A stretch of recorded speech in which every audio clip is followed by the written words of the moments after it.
girlfriend.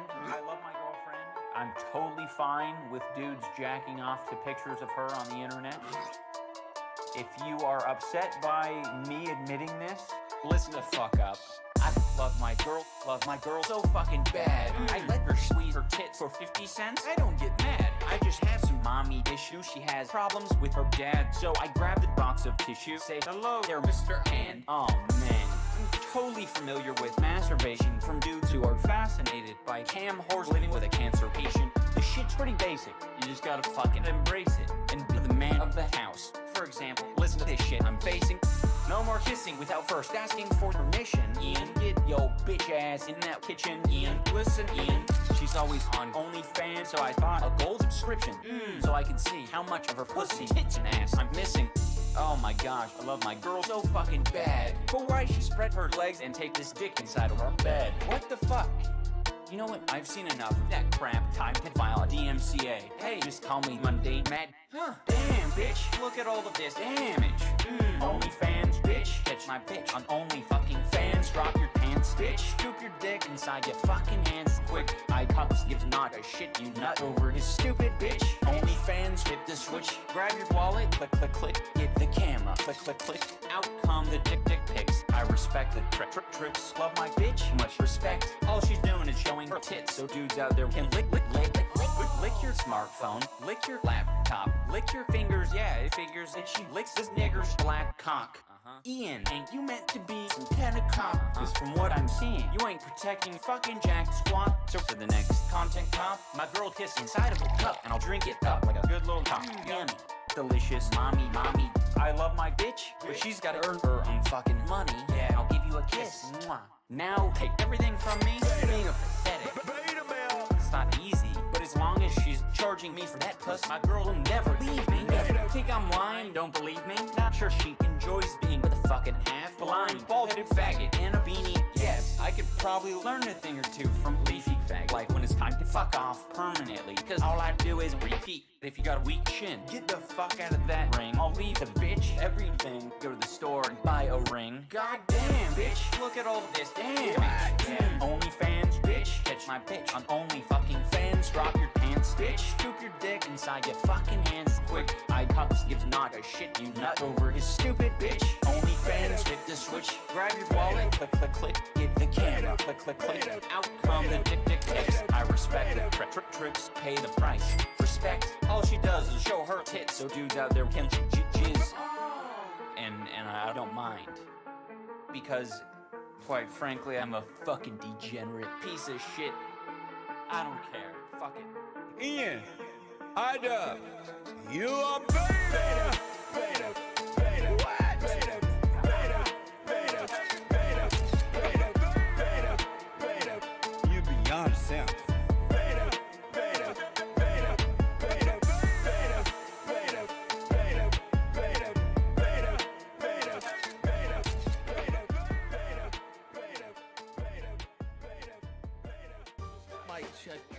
Oh, hey! Alright, I'm your host, Ethan Ralph, the Gunt, the one and only motherfucking diabetic Richmond pimp. I've been looking for a bitch that doesn't want a big package. I'm at a pretty big disadvantage. Should've just raped this dumb bitch in an alley instead. I fucking imported this bitch from Cali. Let's be honest, who the fuck else would have me? Motherfuckers gotta be deaf and blind. Someone that's never been happy or beat out of their mind. I'm talking mentally damaged, carrying around 300 pounds of her dad's baggage.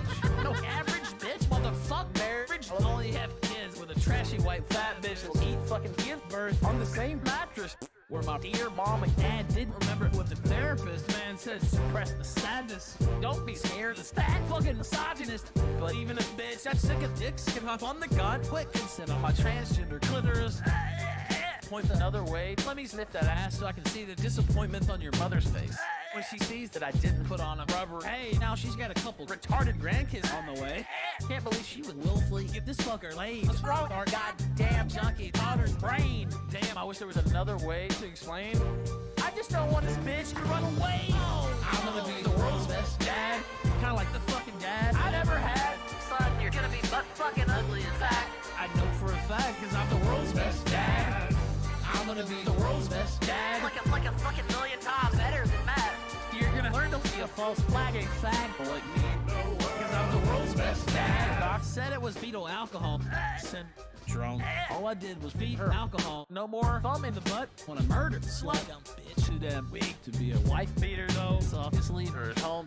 Looking after the Greta Thunberg clone that fell the fuck out of her hole. Damn son, from the second I saw you, I knew you ain't gonna have no more than one digit like you. That's 2 digits more than your fucking dad. Dude, motherfucker, about to flip. I'm so mad at you. Just shut up, kid. You'll be fine. Maybe you live long enough to see your mom commit suicide. God damn it, Faith. You're not going anywhere, god damn it. I'm fucking serious, bitch. Get your ass in the basement. Get your ass naked. Say it, you filthy shekel whore. Say it. Oh, I'm gonna be the world's best dad. Kinda like the fucking dad I never had.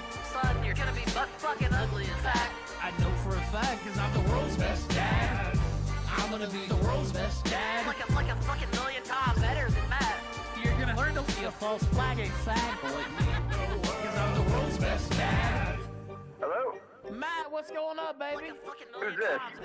This is Ethan Ralph, man. What's going on? I just figured I'd drop you a line here, see how things are going. Oh boy, you know you fucked up bad, bitch. When Baked Alaska's playing the gun and the gun's like, nigga, cut that crap quick. And I'm thinking to myself, as I talk to my kids, how can a faggot so fat have such thin skin? How can a guy who can't get my ass out of his head blow smoke out of his asshole like fucking tobacco? You got the nerve to call me a fat joke when, bitch, you need a fucking backhoe to get out of bed. I'm gonna be the world's best dad. Kinda like the fucking dad I never had.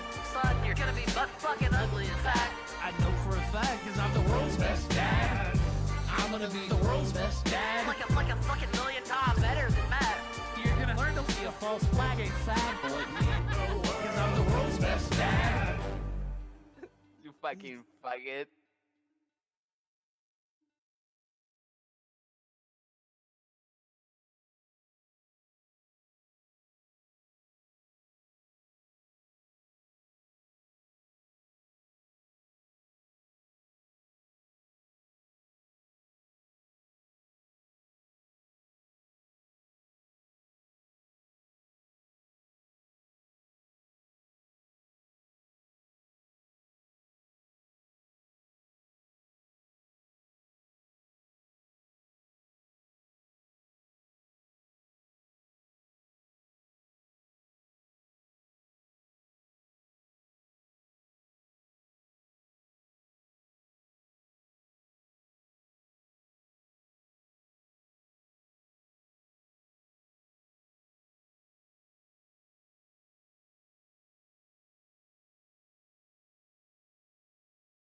Oh, yes. No, I can hear you. Hey, what's up, buddy?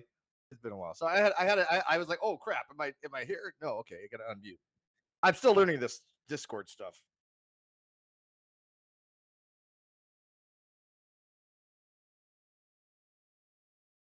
StreamYards, yeah.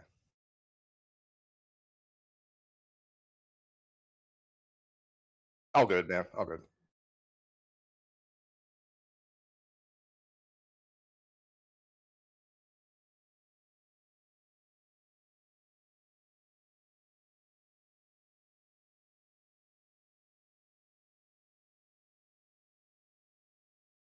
I've been hanging in there. A lot of crap been going on, so I've been surviving, but doing well, doing well.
They're they're trying to interrupt you, but they're saying they cannot hear you on the outside. Very well. Your volume is either low or non-existent.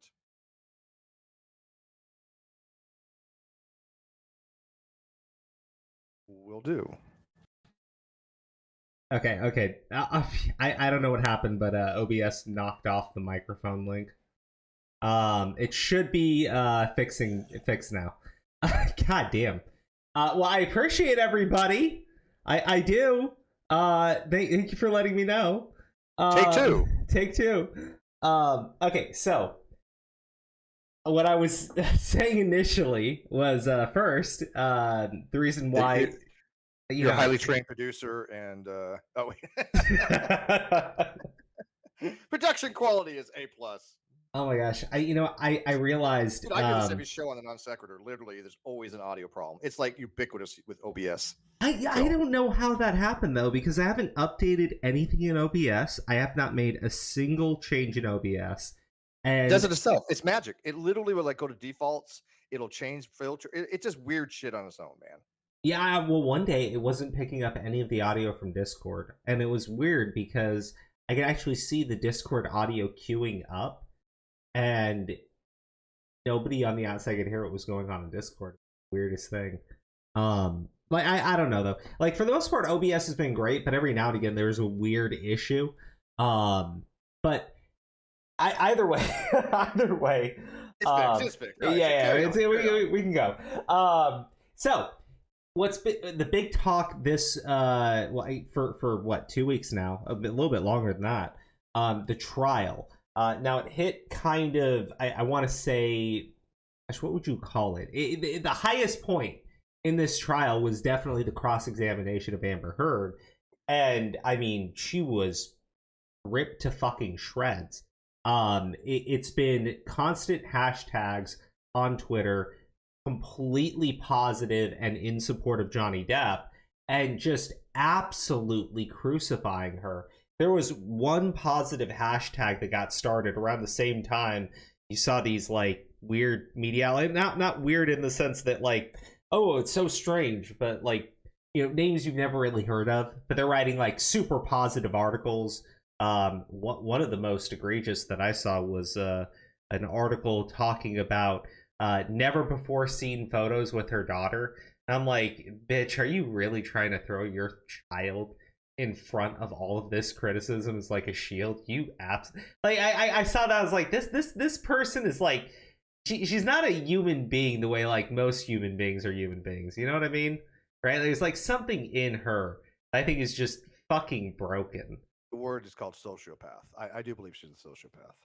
And she has borderline narcissistic personality disorder, histrionic personality disorder. I mean, again, I'm not a medical professional and I'm not making any kind of medical diagnosis, but I mean, somebody who's just been around this type of people that have been involved intricately with these types of people, especially on my channel, I think I'm qualified enough to at least say that I've been through it. I've dealt with these types of people, and she has all the same similar characteristics of people that I have known that have, narcissistic tendencies and sociopathic tendencies, but she's not getting away with it as she was back in like 2016 or so. Well, so there was the trial in 2020 that I want to talk to you about too in the UK. I don't know how much you know about that one, but a little. Well, so when she first came out with the accusation, I don't believe it really did anything. It wasn't until she had been like confirmed for this role as mayor and they were doing the press tours, and then I believe that's when it really started to take off. She wrote this article, or the ACLU wrote the article, but it was she claims no. She says she wrote it. They wrote the headline. Oh, she admitted that she wrote the article. Okay, I thought that they said that the ACLU wrote the article, but she tweaked the article. She tweeted that. She tweeted it. Okay, so she wrote the article, but the headline is what's under question. Okay. Did she write the headline? And by tweeting it out, this replication of it, right? So the replication rule is something along the lines of: do you have you can be indemnified if you reprint something if it's slanderous? Yeah. And so if you're an editor of the paper and you have somebody write something and it slanders somebody and you still print in your paper, you've replicated that that slander so that you could be held liable for it. So her, by tweeting it out, has recognized that tweet was, even the headline was slanderous. That's what I think what they're really kind of talking about. Oh, the shit with the published. Did you publish the article? And it's like, why I tweeted it. It's like, okay, that's publishing. Like I was, yes, so, make it public. Yes, it's a defamation statement in public. So it's interesting. I watched that Umbrella guy's live stream when he was when they had the psychiatrist on talking about Amber Heard, actually for both of them because he has experience in that field. And then I watched, for the most part, of watching Rekieta because for the legal analysis, which has been great. Well, I watched Emily Baker. So I don't watch. I don't watch Rekieta. No. You're good. Different people. It's fine. I think everybody's really interested in what's happening here because it's just so in your face. It's very fucking egregious. I've seen some people legitimately try to provide some type of tacit defense for Amber Heard. And it's just, there's so much working against this woman. And I mean, one of the most damning things that I think happened to her, and you could see the lawyer was freaking out about it, right? Constantly trying to interrupt, was when they played the video from the, what do you call it? The divorce hearing. And you just see her as she's listening to this story of abuse, and she's just snacking. She's rolling her eyes. I'm looking at that and I'm going, she looks like a vicious little monster, right? She's quite comfortable in those depositions. She was not, because I think at the time she was thinking to herself, yeah, I got this. I mean, we kind of jumped ahead a little bit because the whole, I don't think they heard you at the very beginning, but you pointed something out that was very astute. That back then they were believing her. There was. Oh yeah, sorry.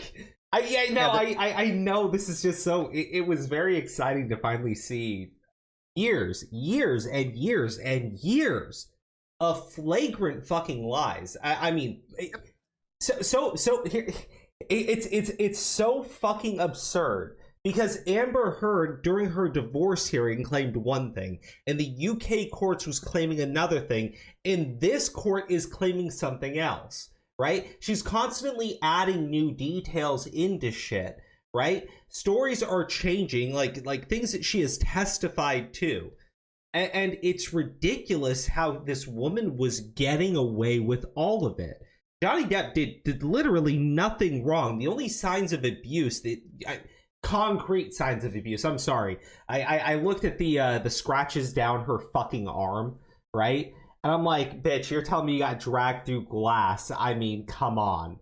Anyway, the evidence is certainly not matching any story that they've put out so far on her side. That's pretty well. I think even the jury recognizes that, right? But back in so originally, I think that she really was playing on the whole Me Too movement, right? I mean, back then there was a saying that was, believe all women, which, by the way, came from believe women, and then they've decided to make it more categorical.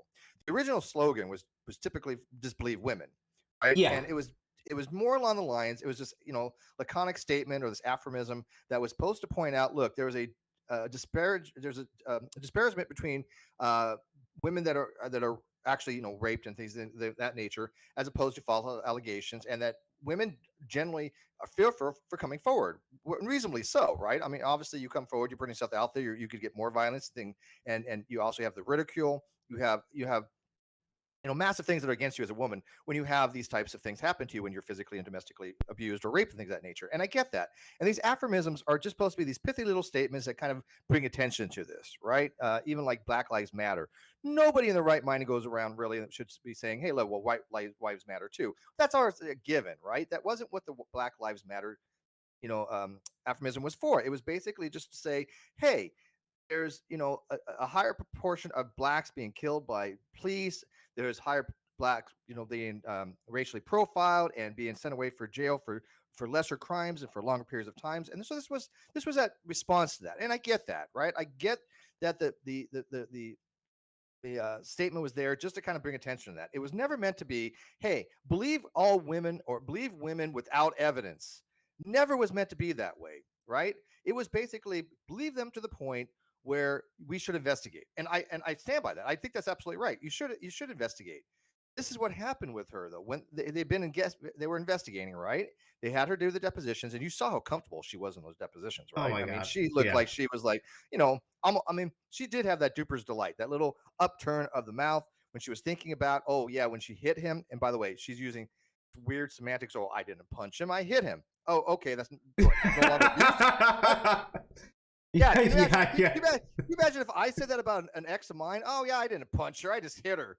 I'd be vilified, right? I mean, I already have enough freaking shitty trolls go after me, like they do with the semantic stuff. But I mean, think about that. If a guy said that, Jesus Christ, and she's saying, oh, you'd be fucking, you'd be hung in public if you tried that shit. I didn't hit I didn't punch my wife. I just hit her a little bit. Yeah, I just hit her. And so she was playing up on this whole Me Too movement. Oh, absolutely. So as things started coming out, well, actually, I want to point something out, because the way that she played on the Me Too movement, when she came out with her story originally, I think it was in Teen Vogue or something of that nature, because she couldn't get anyone to really run with it.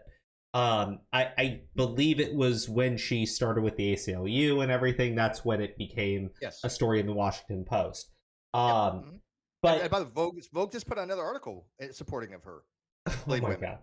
Literally, wait, yesterday. Do you have a link to that? Because I'll pull it up on screen. Yeah, it's why there's an opinion piece on Vogue. It said it's called "Why is it time to believe Amber Heard?" Oh my fucking God! Literally put out yesterday. Why? God damn! No, okay, I'm gonna pull. I'll pull it up. I cannot make this shit up. Okay. So actually, she fired her entire PR team, and then hired this new guy. Two sexual convictions of some kind. I want to be clear, because look, I want to be as fair as I can. One of the accusations that came forward about him was a woman who doesn't sound like she's actually accusing him of sexual assault or anything, and who specifically said that she saw him on TV during the trial and recognized. And I'm like, okay, I like massive grain of salt there, like. Investigate it, sure, if like there's something there, but it doesn't seem like she's actually accusing him of assault or anything. Well. Yeah, and I don't give a damn about this new PR guy. I think the takeaway is this: she fired her PR team, and yet her PR team probably had this is the way I look at it. This is the way they describe. Okay, not to go turning it back on the whole non-sex shit, but it was very, very similar. Kyle gave his lawyer a bunch of fuck and asked his lawyer to unfuck it. Okay, this is a very hard thing for a job for an attorney to do. Okay, let me show it. Totally fucked up, right? So this is what's happening with her PR team. She's asking her PR team to unfuck this whole big ball of fuck. Okay, so their fault. I don't know, like, if people want to believe the rumors coming out of the courthouse, but supposedly, and this actually did happen after she was done with the cross-examination, or maybe it was during the lunch break. As the judge was instructing the jury and the attorneys, Amber Heard just got up and stormed out. I watched. Yeah. So, and I'll play the clip later. But beyond that, though, how disrespectful is that, though? She left before the jury and the judge. You just don't do that. It's just disrespectful. But yeah. So it was Obama's PR team that she fired. That was great. Yeah, I mean, like, come on, Obama's PR team. I mean, you can't really get much better than that. If I was gonna go for anybody, Obama. Like, Obama would be the guy. He had massive positive press, and like his PR team knew how to fucking play it. She just needs to understand, she's the fucking devil. Literally, they're trying to make a person who's making these claims with such veracity that she survived, quote, narrowly survived this horrific 5 years of domestic violence, or however long it was with Johnny, and yet all she has to show for it is just questionable discolorations under her eyes, questionable cuts. A lot of those photos look like she just did not sleep. I mean, that's the problem. A lot of those photos just look like she's okay. I'm going to go so far to say that he might have accidentally headbutted her or something like that, not willfully or or she got knocked something. I mean, there might have been something. I'm willing to give a little bit of principle of charity, but if you notice, not a single solitary person has ever said that they witnessed him physically do anything to her. In fact, well, one witness did. What's her name? Penelope, or whatever her name is. Was She that said the was that the friend or was that the that was sister? today. No, that was today. Her friend. Yeah. She had basically said something along the lines that she had witnessed Johnny Well, being physical. When then you know they what's asked her about it, what do you interesting? mean by this? You know what's She didn't know, she interesting? couldn't describe what she meant by physical. That woman used to be Amber Heard's friend, and at the time during the divorce hearing, I guess gave deposition, and she's compelled basically to match her story up. But her and Amber Heard are not on good terms. Pennington. Yeah, Pennington. Yeah, they stopped being friends quite a while ago. They had a falling out, and that's what kind of happened to basically all her key witnesses. Yeah. Her key witnesses are that close to her any longer, and none of them have said, "Yeah, we saw him hit her" or anything like that. Yeah, none of them said that. That's her problem. I mean, that's They her said a physical problem. fight. What's a physical fight? Okay, did he hit her? No. Did he kick her? No. Did he just punch her? No. Did he bite her? No. Then what do you mean by physical fight?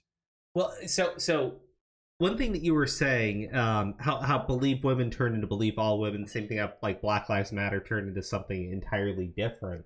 Yeah, I made it categorical. Well, I think like what tends to happen is you do have people that are very good natured, but I think that, gosh, because I don't know like if it's necessarily all this, but I try to err on the side of most people trying to do good and just going down the wrong path. And I see that with like kind of what you're saying. And genuinely it's because you have somebody bad that's taking advantage of people's, good nature and goodwill. And that's essentially what you see here. The push for believe all women was just absurd, right? A lot of things happen with Black Lives Matter. Honestly, I would blame a lot on the actual organization. And I talked with my wife about this. And she doesn't like the organization. She just wants like respect for all Black people. And I go like, well, that makes total sense to me. I don't have any issues with that. But when you hear the shit that that it turns into, right? And some of the things that were being defended, and like this push for things like segregation and everything, I'm like, how is this like? That's not like, that doesn't seem like equality to me. And I hear the reasoning behind it. It's not like the reasons are, oh, we're evil and we're bad and we want to separate people. Like they genuinely think they're doing a good thing. Same thing with the believe all women crowd. They genuinely feel that all women are not being believed at all, and there's all these cases of assault that are being completely ignored. And the really fucked up thing is, I've pushed some people on this subject before, and it genuinely goes down this area where it's like, well, because women have been disbelieved in the past and because they've suffered so much, it's okay if we rope in a couple of innocent people because we don't want any more women to not be believed. Yeah, I think the pendulum swing a little bit too far, and you have to. People have to remember these are responses, right? Nobody's going to ever go out in their right mind and say, "Look, there has not been systemic racism. There has not been a disproportionate amount of fuckery when it comes to people of race or minorities and things of that nature, or sex or gender or whatever." Yes, they have been minorities, and equality doesn't really work as well as people think it is. It should be what's called equity. Equity, I think, is more important than equality when you're talking about needs, right? Not talking about in the workplace. We're talking about needs. Certain people need more than other people, okay? And so they get more than other people. This is called equity. So everybody's kind of, reaches a kind of a middle ground, right? So it kind of equalizes, the great equalizer, kind of, so to speak. But unfortunately, by doing that, real quick, by doing that, you have this pendulum that will swing where, okay, because women need a little bit more push, a little more. I should say, something in the law or something in the public eye where they should be more believed because of that disproportionate, I guess you could say, patriarchal thing. I mean, there's some truth to that. Then women are going to, one, take advantage of it, and two, you have to be very careful to what they're actually saying. They're not, most of them, and most of the normal people are not saying you must believe any woman that makes an allegation. That would be stupid. That would be completely against critical thinking, right? And I think, again, Amber Heard took advantage of that, and she's like, "Well, I'm going to throw these out there, and who's going to believe you, Johnny? Hey, Johnny, go ahead. Go Oh public. my God, yeah, that who's audio. going to believe you?" That to me told me that she was well aware and cognizant of the fact that most people during the Me Too movement were so ingrained and so indoctrinated to say, "Oh, if a woman says this, you must believe it's true."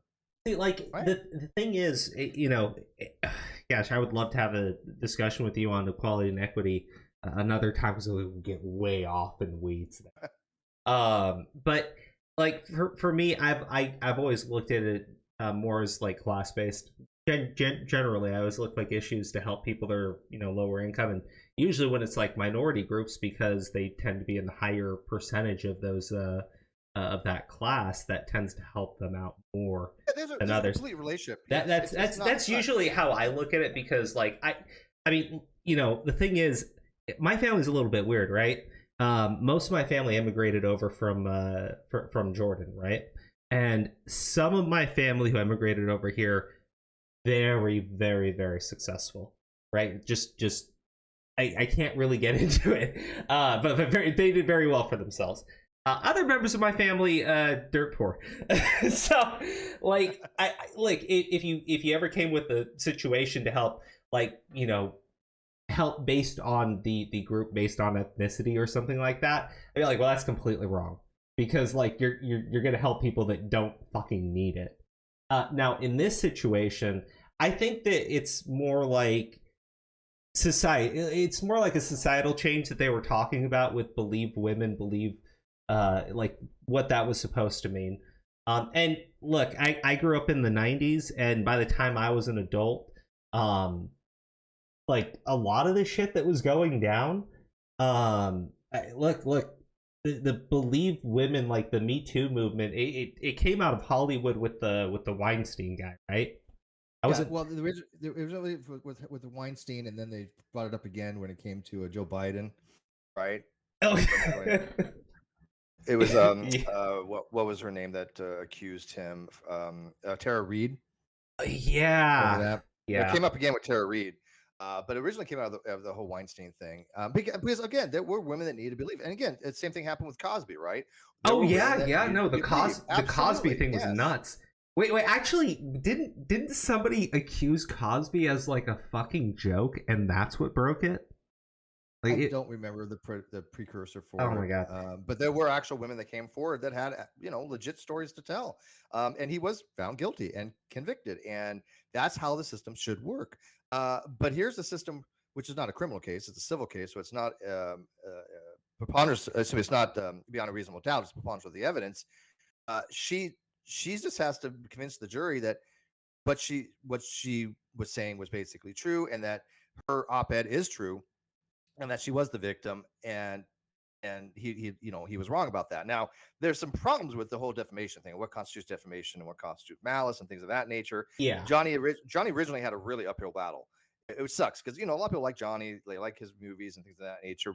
That doesn't mean that you should actually support him. What you support him is the evidence itself. And so when you're looking at the evidence, she was just thinking, hey, I just need preponderance of the evidence. The problem is she didn't have any evidence to produce. She was, I think, relying on the whole, hey, just believe me, I'm a woman thing. I honest to God, dude, 100%.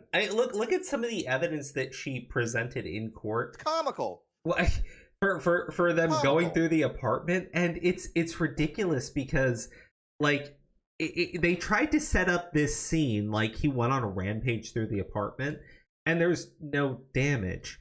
And like the cops that showed up there are like, no, she didn't have it. Like, no, she wasn't the victim of abuse. I've had pets that done more damage than that. Yeah, right. But no. Here's the fucked up thing, because before we move into this trial, because this trial is being televised, right? This is specifically against her, and everything is being aired out in the public as well as the courtroom. So it's like people for the very first time, right, are hearing about this. And unlike other stories where someone is accused, right, who maybe they've acted a little raunchy, or I hate to say this, but like, look, if you're gonna be conservative, it's not that hard to get like roped into shit. You won't be given that much charity. But Depp was like, you know, he's not anything bad, right? I'm being clear about this because I want to Steve, help me out with this, right? Believe Women was more of a left wing kind of thing, right? Like, because typically that sort of thing comes from the left, right? Yeah, it was okay. So the way I understand it, it came from basically a writer named Joyle that was writing for Elle magazine, and her basic things are saying, hey, women that come forward that are accusing men of these things probabilistically are telling the truth, because yes, there are false allegations, but they're so rare that we should assume that the woman is telling the truth. That's kind of was the argument, right? It's like don't think that these women are going to be like mean and saying things against men and, you know, being the scorned lover or being vindictive against, you know, their ex. Don't assume that, because it's happens so infrequently that we should, by almost a default, or, you know, have this presupposition that women that come forward on these allegations are probably telling the truth. Now, I disagree with that wholeheartedly.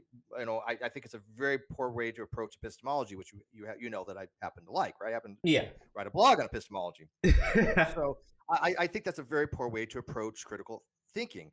What we should do when it comes to like evidential empiricism is say, because it is true that it is less likely for a woman to be coming forward and lying about it, we should at least give them the benefit of the doubt to investigate. That's what I think it should be. And I have no problem with that. I really don't. I think that is what equity be for. That we give them that little extra because they need it, because, you know, we should err on the side of caution, especially when it comes to things of this nature. Matter of fact, that's why we have the innocent to prove guilty in our judicial system. We believe that it's more of a judicial error to have a guilty man, to have an innocent man go to jail than a guilty man go free. That's how our system's set up, right? But the problem right now is you have, and I'm not going to say it's half the country, but you have a pretty sizable chunk of people within the country that do not agree with that idea, right? Like, innocent to prove guilty. What is that? Blackstone's formulation, right? It's better to let 10 guilty men go free than to punish one innocent man. Right, exactly. Well, they don't agree with that, though. To them, they see the system as being broken, right? And this is the scary thing when they talk about equity. Sometimes they're not looking at it as a situation of, hey, this was unjust for this group, so let's fix that injustice.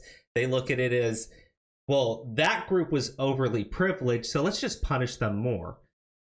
That's and that has happened, right? It's not just so much given the victim the you know, a little bit more. It's taking away from the other group, the majority group, and again, to trying to equalize. And I don't think it always works, especially when these are, a lot of them are stopgap measures, right? A lot of them are very knee-jerk reactions to something. The whole Me Too, I get the need for it, I get the want for it, and I'm not even against Me Too. I think that they were doing what they needed to do in order to get women that were victims, like for the Weinstein thing, to come forward. And I think that's very admirable. The only thing that I don't like about the Me Too, well, beyond what it turned into, was Me Too was something that started within Hollywood. And I think there's a lot of people that signed up for Me Too and like talked about being big supporters of it, that, you know, hands down were in on the shit that was going on the entire time. And we're just doing it to save their ass, and everybody knows it. Sure. Like, well, that's the same reason why you have homophobic people that are always going, you know, kill the gays, right? I mean, it's the same kind of thing, right? It's, you find that, you know, they're hypocrites. Wait, that fucking, like, what was that? That was really big when I was growing up. When I was a kid, I remember that there would always be like some type of scandal. You would have the anti-gay fucking Republican dude, and he'd get busted getting head in the fucking bathroom. It's like, fucking hell, dude. It was a weekly occurrence, you know? Oh my god, dude, it happens so often. It's like, what the fuck, man? Oh god. If it wasn't gay or something, like, I mean, I don't remember a guy named Jimmy Swaggart, but he got busted with a prostitute literally about a mile from where I'm at right now. I mean, I could be there where he got busted in about, you know, 10-minute walk, you know? It's just down the street. But you get all these other preachers, there's like busted for, you know, for stealing and for, you know, siphoning funds, and you get, you know, for what, like Ted Haggard. Remember Ted Haggard? You know, he had his boy. Oh, you don't remember? He was he was very much against gays and all this other stuff. Then he got busted for like snorting crystal meth off his.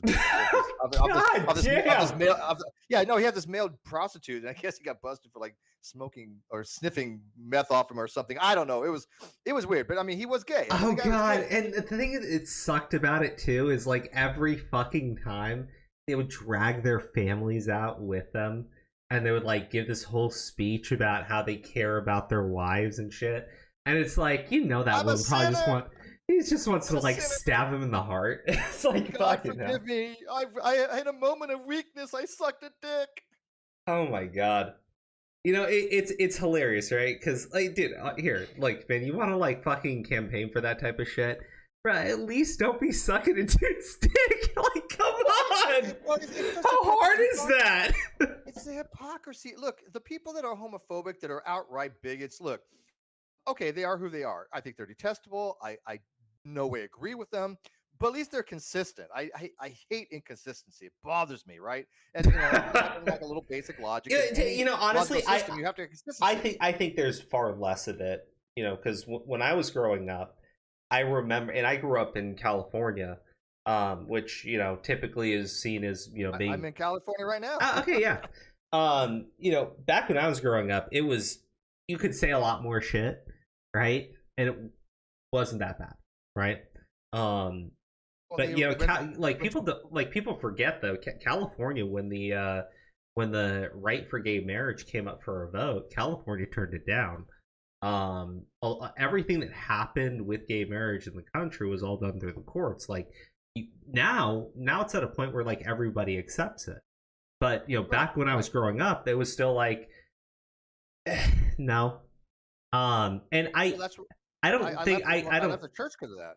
I really left the church. I was a Mormon, and in 2008, when Proposition 8 was about, that was the final straw for me. I was like, no, there's no possible way you can have a fucking church that is supporting, this proposition that not allowing for gay marriage and things of that nature. I'm like, no, that's not that can't be coming from a God. If this is the one true church, there's no fucking way that God's doing this. I just don't. I refuse to accept that kind of stuff, right? See, like, here's the thing, Steve. Like, I agree with you in the morality of what you're saying, right?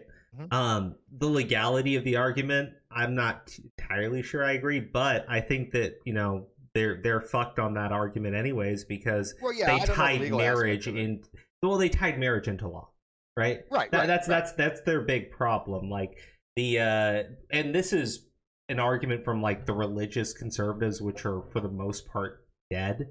Like, they've been chased out by the new wave of people. But back then, their argument was, marriage was a religious principle, and there is truth to that. I believe, like, it's something that does come from like a religion, but it's also enshrined in law in the country, right? Mm-hmm. So at that point, secularized. Yeah. At that point, like, there really isn't an argument. The government can't interfere because, it's already part of what the government does. But their argument was always something like, oh, well, why don't we do civil unions and we'll just have, if you're gay, you'll just have a civil union. And I always looked at it and I said, why don't you just make it civil unions, period? And then you religious people can just do marriages and make it just a religious ceremony. And people in this country will just have civil unions as a, government thing. Because that's probably the way. Well, I'm like, that's the way it should be, though, right? Because, like, there should be a separation between, the church and state, right? I mean, that's the way I always looked at it. I was like, yeah, I mean, there should be a church. Look, I am definitely for separation of church and state, right? I believe in secularism, and I think my thing was, like, they were arguing that gay people should have civil unions, and again, they were saying, like, all the same rights and everything. But I'm like, you can't, like, that's like really fucking petty and stupid, because if you really wanted a consistent argument, you would be saying, hey, marriage is actually a religious ceremony, it's a religious principle, so, like, it shouldn't even be a government thing. Well, no, it's but not. They can't do. Well, it was. It was, right? I'm just saying, if that was their argument, it would at least be consistent, right? Instead, what they wanted was, they still wanted marriages, they still wanted the government to protect their marriages, they just wanted gay people to have something else, right? And that became like this separate but equal shit. And I'm like, okay, all right, fuck you. I was always like, it's the same thing, like don't ask, don't tell kind of thing. It's just stopgap. But it's the same thing like Christmas, right? Christmas is a secular holiday. Sure, it came from religiosity, it came from religious overtones.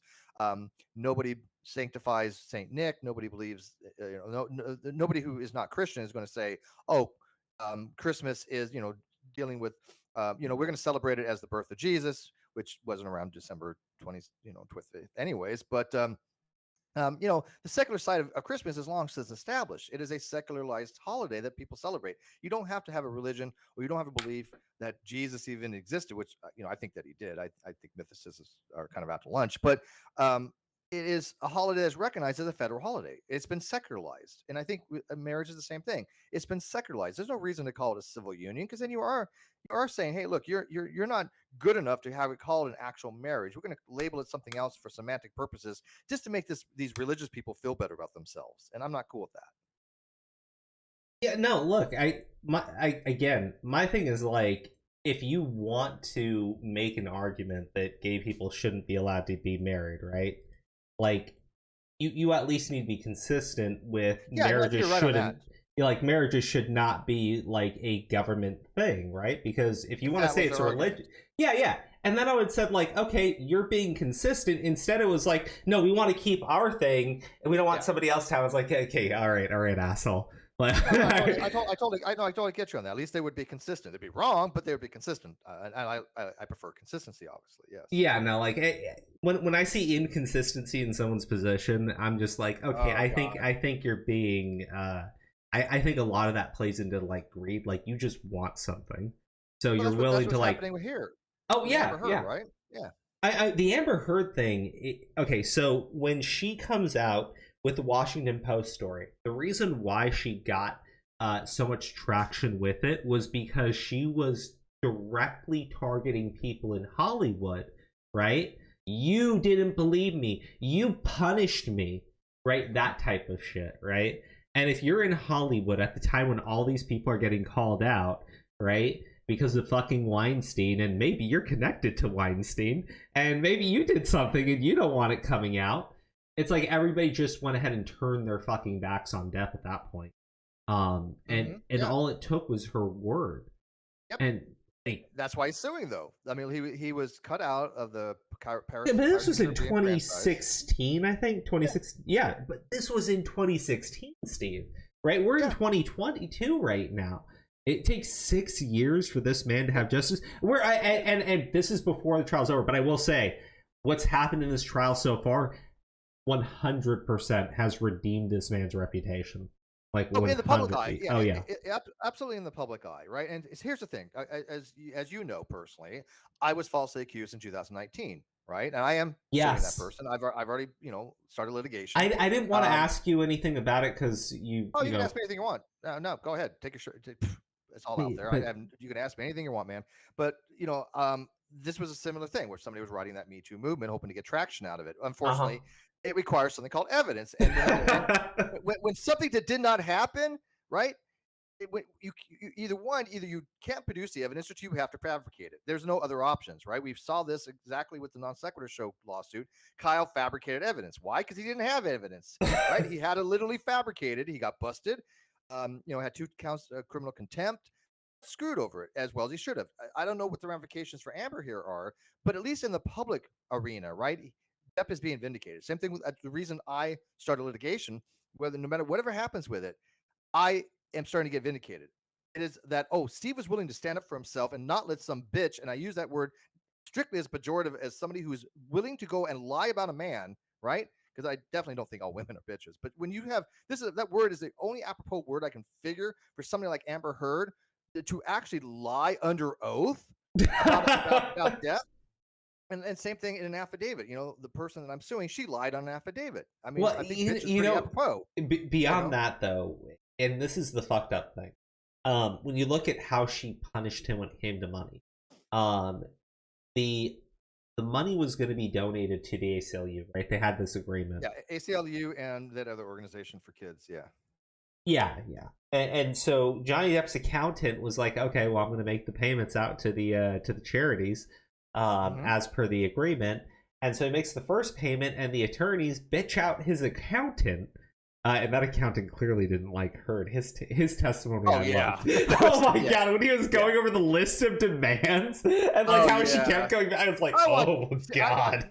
So many millions. I want to have this and that and this and that. It's like, yeah, okay. Well, it became clear that she not only wanted to basically live off of him, get a massive sum of money, have him pay all of these taxes and fees that she owed, but when it came to paying out the money in actuality, like after the divorce and everything, she tried to punish him by essentially making it so he could not get any sort of tax break off the money, and was instead going to like pay a higher fee by paying wanted to double it. Yeah. She wanted to double to 14 mil, and here's a couple issues. First, I think the payment they made was 100,000 in his name and things of that nature. Yeah. But the problem that I have is this: there's two things that she wanted. Obviously, I don't know if it was so much the tax break that she wanted. I'm sure that it was a factor, right? Because $7 million is a pretty good. I gotta skim through this article as you're talking. You see like what they're talking about. Like that's fine. Yeah, this guy Raven Smith, I guess, is. I mean, you can go look him up. I'm not going to be pejorative of him because I don't know much about him, just what I've read. But he seems to be somebody that would probably just believe Amber Heard. You know, she said that the sky is purple polka dot. He'd go, "Oh yeah, she's right." I wonder, is he like being paid by her PR team? Because like that guy is okay. So like, I don't know. When she it takes a lot for me to buy this shit. It takes me a lot to think that this guy from watching what he has watched. Just I understand his Amber's girlfriend, at least a little bit, Eve. I kind of get that because they're in a relationship. You defend your spouse and your not according to the attorney. According to the attorney, Eve Barlow is not a journalist and is not with Amber Heard. That is a lie. I don't buy it. Yeah, I think they are. I think she said they were together or something. But still, it wasn't the tax break so much. She pointed out that, or the attorney had pointed out about PR, right? She's like, you wanted it for the PR, and she's like, yeah, I mean, PR is PR, right? She wanted her to go, oh look, I'm donating this to charity, and then all of a sudden it's like, well, because of the tax write-off, he should pay 14 million. Why? I mean, again, that I think was retributive. I think it was to try to punish Johnny. Oh, 100%. Well, actually, I don't know if it was so much that.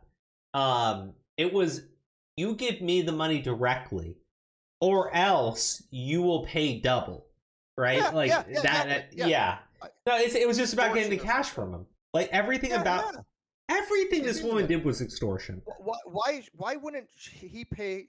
I mean, look, if it was supposed to go to the charity, it goes to the charity. It doesn't go to the individual. Matter of fact, I'll give you a perfect example, because the person I'm suing, right? She did a fundraiser. By the way, this is in her counterclaim to me. I shit you not. Something along these lines that I accused her of fraudulent fundraising, and I'm like, well, that's never what I said. This is what I said.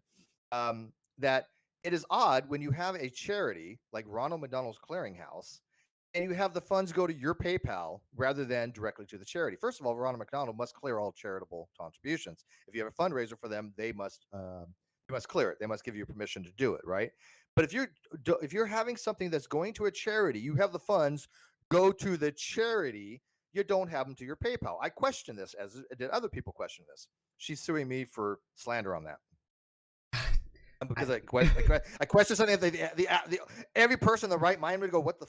Why would you have this going to your PayPal? You're not the charity. Why would you get the tax deduction for it? I mean that seems really frivolous. It's bizarre, right? Yeah. Of course, she has nothing else. She has nothing else. I mean, it's mind-boggling though. The retribution some people have when they want to just and she called it leverage, by the way. She's just suing me for leverage. She has no case. It's non-existent. The three counts that she's trying to sue on are absolute bullshit. And that being one of them. It's comically bad. It's it'd be dismissed prima facie. Well, right? I mean, so here's the thing, right? And this is when we talk about like the belief, how it's really been overextended and just into something really fucking disgusting. From like the basic idea of we should listen to women, right? And we should investigate their stories, which I think everybody agrees on. And nobody's against that idea at all. I couldn't imagine them wanting. Who would argue? Oh, I don't think we should investigate a woman, accusing somebody. When I was falsely accused of sexual harassment, I'm like, please look into it. Go ahead. I have all the evidence. I have the conversations. I know what the hell happened. I know that this was a complete lie. I know it was not even just a distortion of the truth, right? Most women, like I see Amber do this, right? Yeah. What she does is a lot of it is fabricated, but she draws upon a kernel of truth that she can weave this elaborate story around, right? There's a huge amount of expository, like, I didn't notice how dirty the carpet was. I mean, she could build upon this. She's an actress, right? Yeah. But usually these things have a kernel of truth that is usually benign, right? Usually there's a benign thing, and then they weave the maliciousness out of it. I've seen this happen numerous times. But in my case, there was not even a kernel of truth. There was literally no benign circumstances. There was nothing that I said that was even benign. It was a non-existent situation, non-existent scenario that never fucking happened anywhere. And that to me was like, okay, if you're going to make these accusations and people want to investigate, ask for the evidence, right? But you can't produce evidence that doesn't exist. Again, either you have to admit that you lied or fabricate the evidence. Those are really your only two choices. Well, I mean, yes. I mean, well, look at what. Or not do anything, I guess. Yeah. Look at what happens in a lot of these cases, though. They like Amber Heard didn't go to the cops. I thought it was hilarious, right? She tried to say, "Oh, dude, did you see? God damn it! Okay, hold on. I gotta go to this. I gotta go to this live stream. Let me see if I can find when they play the video of her. Can I say hi to my peeps out there? Oh yeah, go ahead. Yeah, I got Sex Addict out there, and I got Kimamaki out there. Hey, what's up, my people? My supposed troll army. That's what she calls them. Well, hey, if they show up to support you, yeah, they're cool. All right, I'm just trying to go to this one part in this. My troll army doesn't do shit for me. I ask them anything. So it's like, hey, have you guys? Hey, I'm being on Crows of Judgment's channel. You want to come by and say hi and shit like that? They're like, oh, like, really? I'm just kidding. No, it's because I found the part where they bring up her ex-girlfriend, and I was like, oh my god, that's damning. I like the way you spell Judgment with an E, by the way, the English spelling. Wait, what? Crows of Judgment, you spell it with an E. Oh yeah, absolutely. Cool. The English version. Wait, that's the proper way of spelling it. Well, according to the English language, no. I have a show Judgment call, and that's how I spell it too. And I got shit for it. They're like, oh no, it just doesn't have an E. And I'm like, well, I'm going by the English spelling. Okay.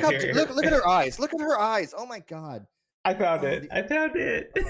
Can I just say on record how much I love Camille? Oh gosh, she was a gem. I loved her performance.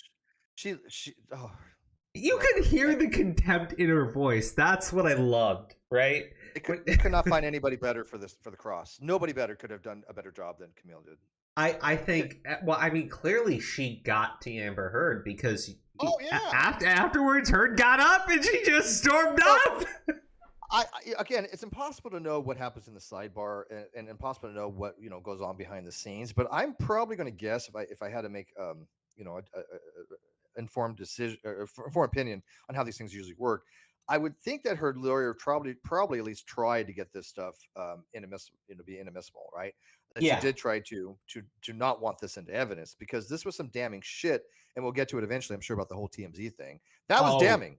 God, that was damning. Well, I think this is the part where it comes up here, because there's two parts that they play. Okay. Yeah, it was all at the end here because that was golden. The attorney was desperate to keep this out. Right, and I was watching this at the time when Mercada and the other attorneys were discussing like what was happening here when Elaine went up to talk, and a couple of them thought that Elaine was trying to get the video removed. Right, that's what I would think too. Yeah, let them listen to the audio, and I'm like, you have to see her face. You have to see her face when she mentions TMZ. Oh yeah! This is golden. Hi, little Miss Betty Page. She's one of my mods. See, I bring people. Oh, hey there. I bring people around. Hey, by the way, all you people out there, do one thing for me. Make sure you subscribe to Crows of Judgment. I've been on the channel before. He's really been always cool. always had a good time talking to you. Matter of fact, I would like to do more with you. Actually, I think I enjoy my conversations with you, man. I do. I have a lot of really fun. do. I mean, You're really respectful, and I did not like at all what they tried doing to you. I mean, it was really I fucking. appreciate that. No, it's fucking disgusting. So when I started with YouTube and everything, and this is why I was asking you before we started if like you had heard about the Vic Mignogna situation.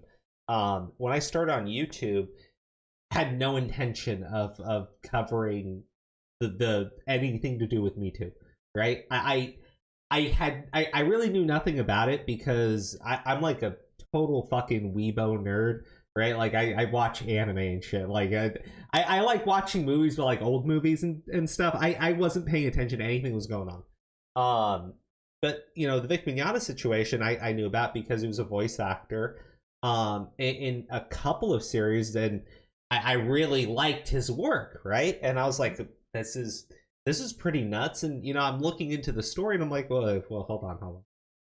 There's no evidence. I'm like, I like some of the stories were just absurd on their face. One anonymous, one anonymous accusation, but one of these accusations was that he did a panel, right? And the parents were auctioning their children off to him so that they could spend more time with Vic. And I'm like, no. Well, I mean, I got accused of being a sex. I literally got accused of a sex cult leader, and I don't know if you remember.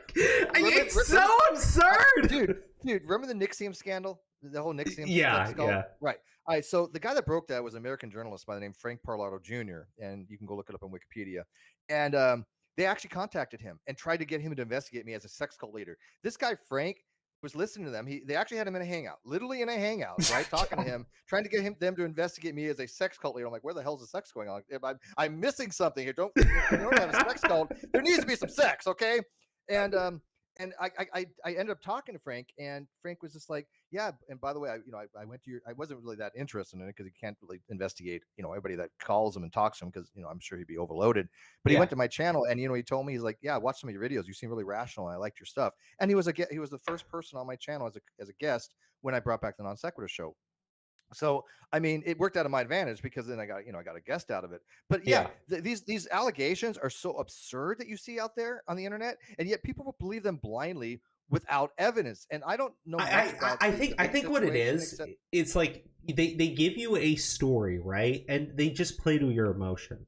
Like Amber Heard, the reason why her story is so unbelievable is because she just goes way too fucking far with everything. And she turns around and looks at the camera and says, also, I'm Mother Teresa, and he took advantage of me, and I was young and innocent. Like, it's, exactly.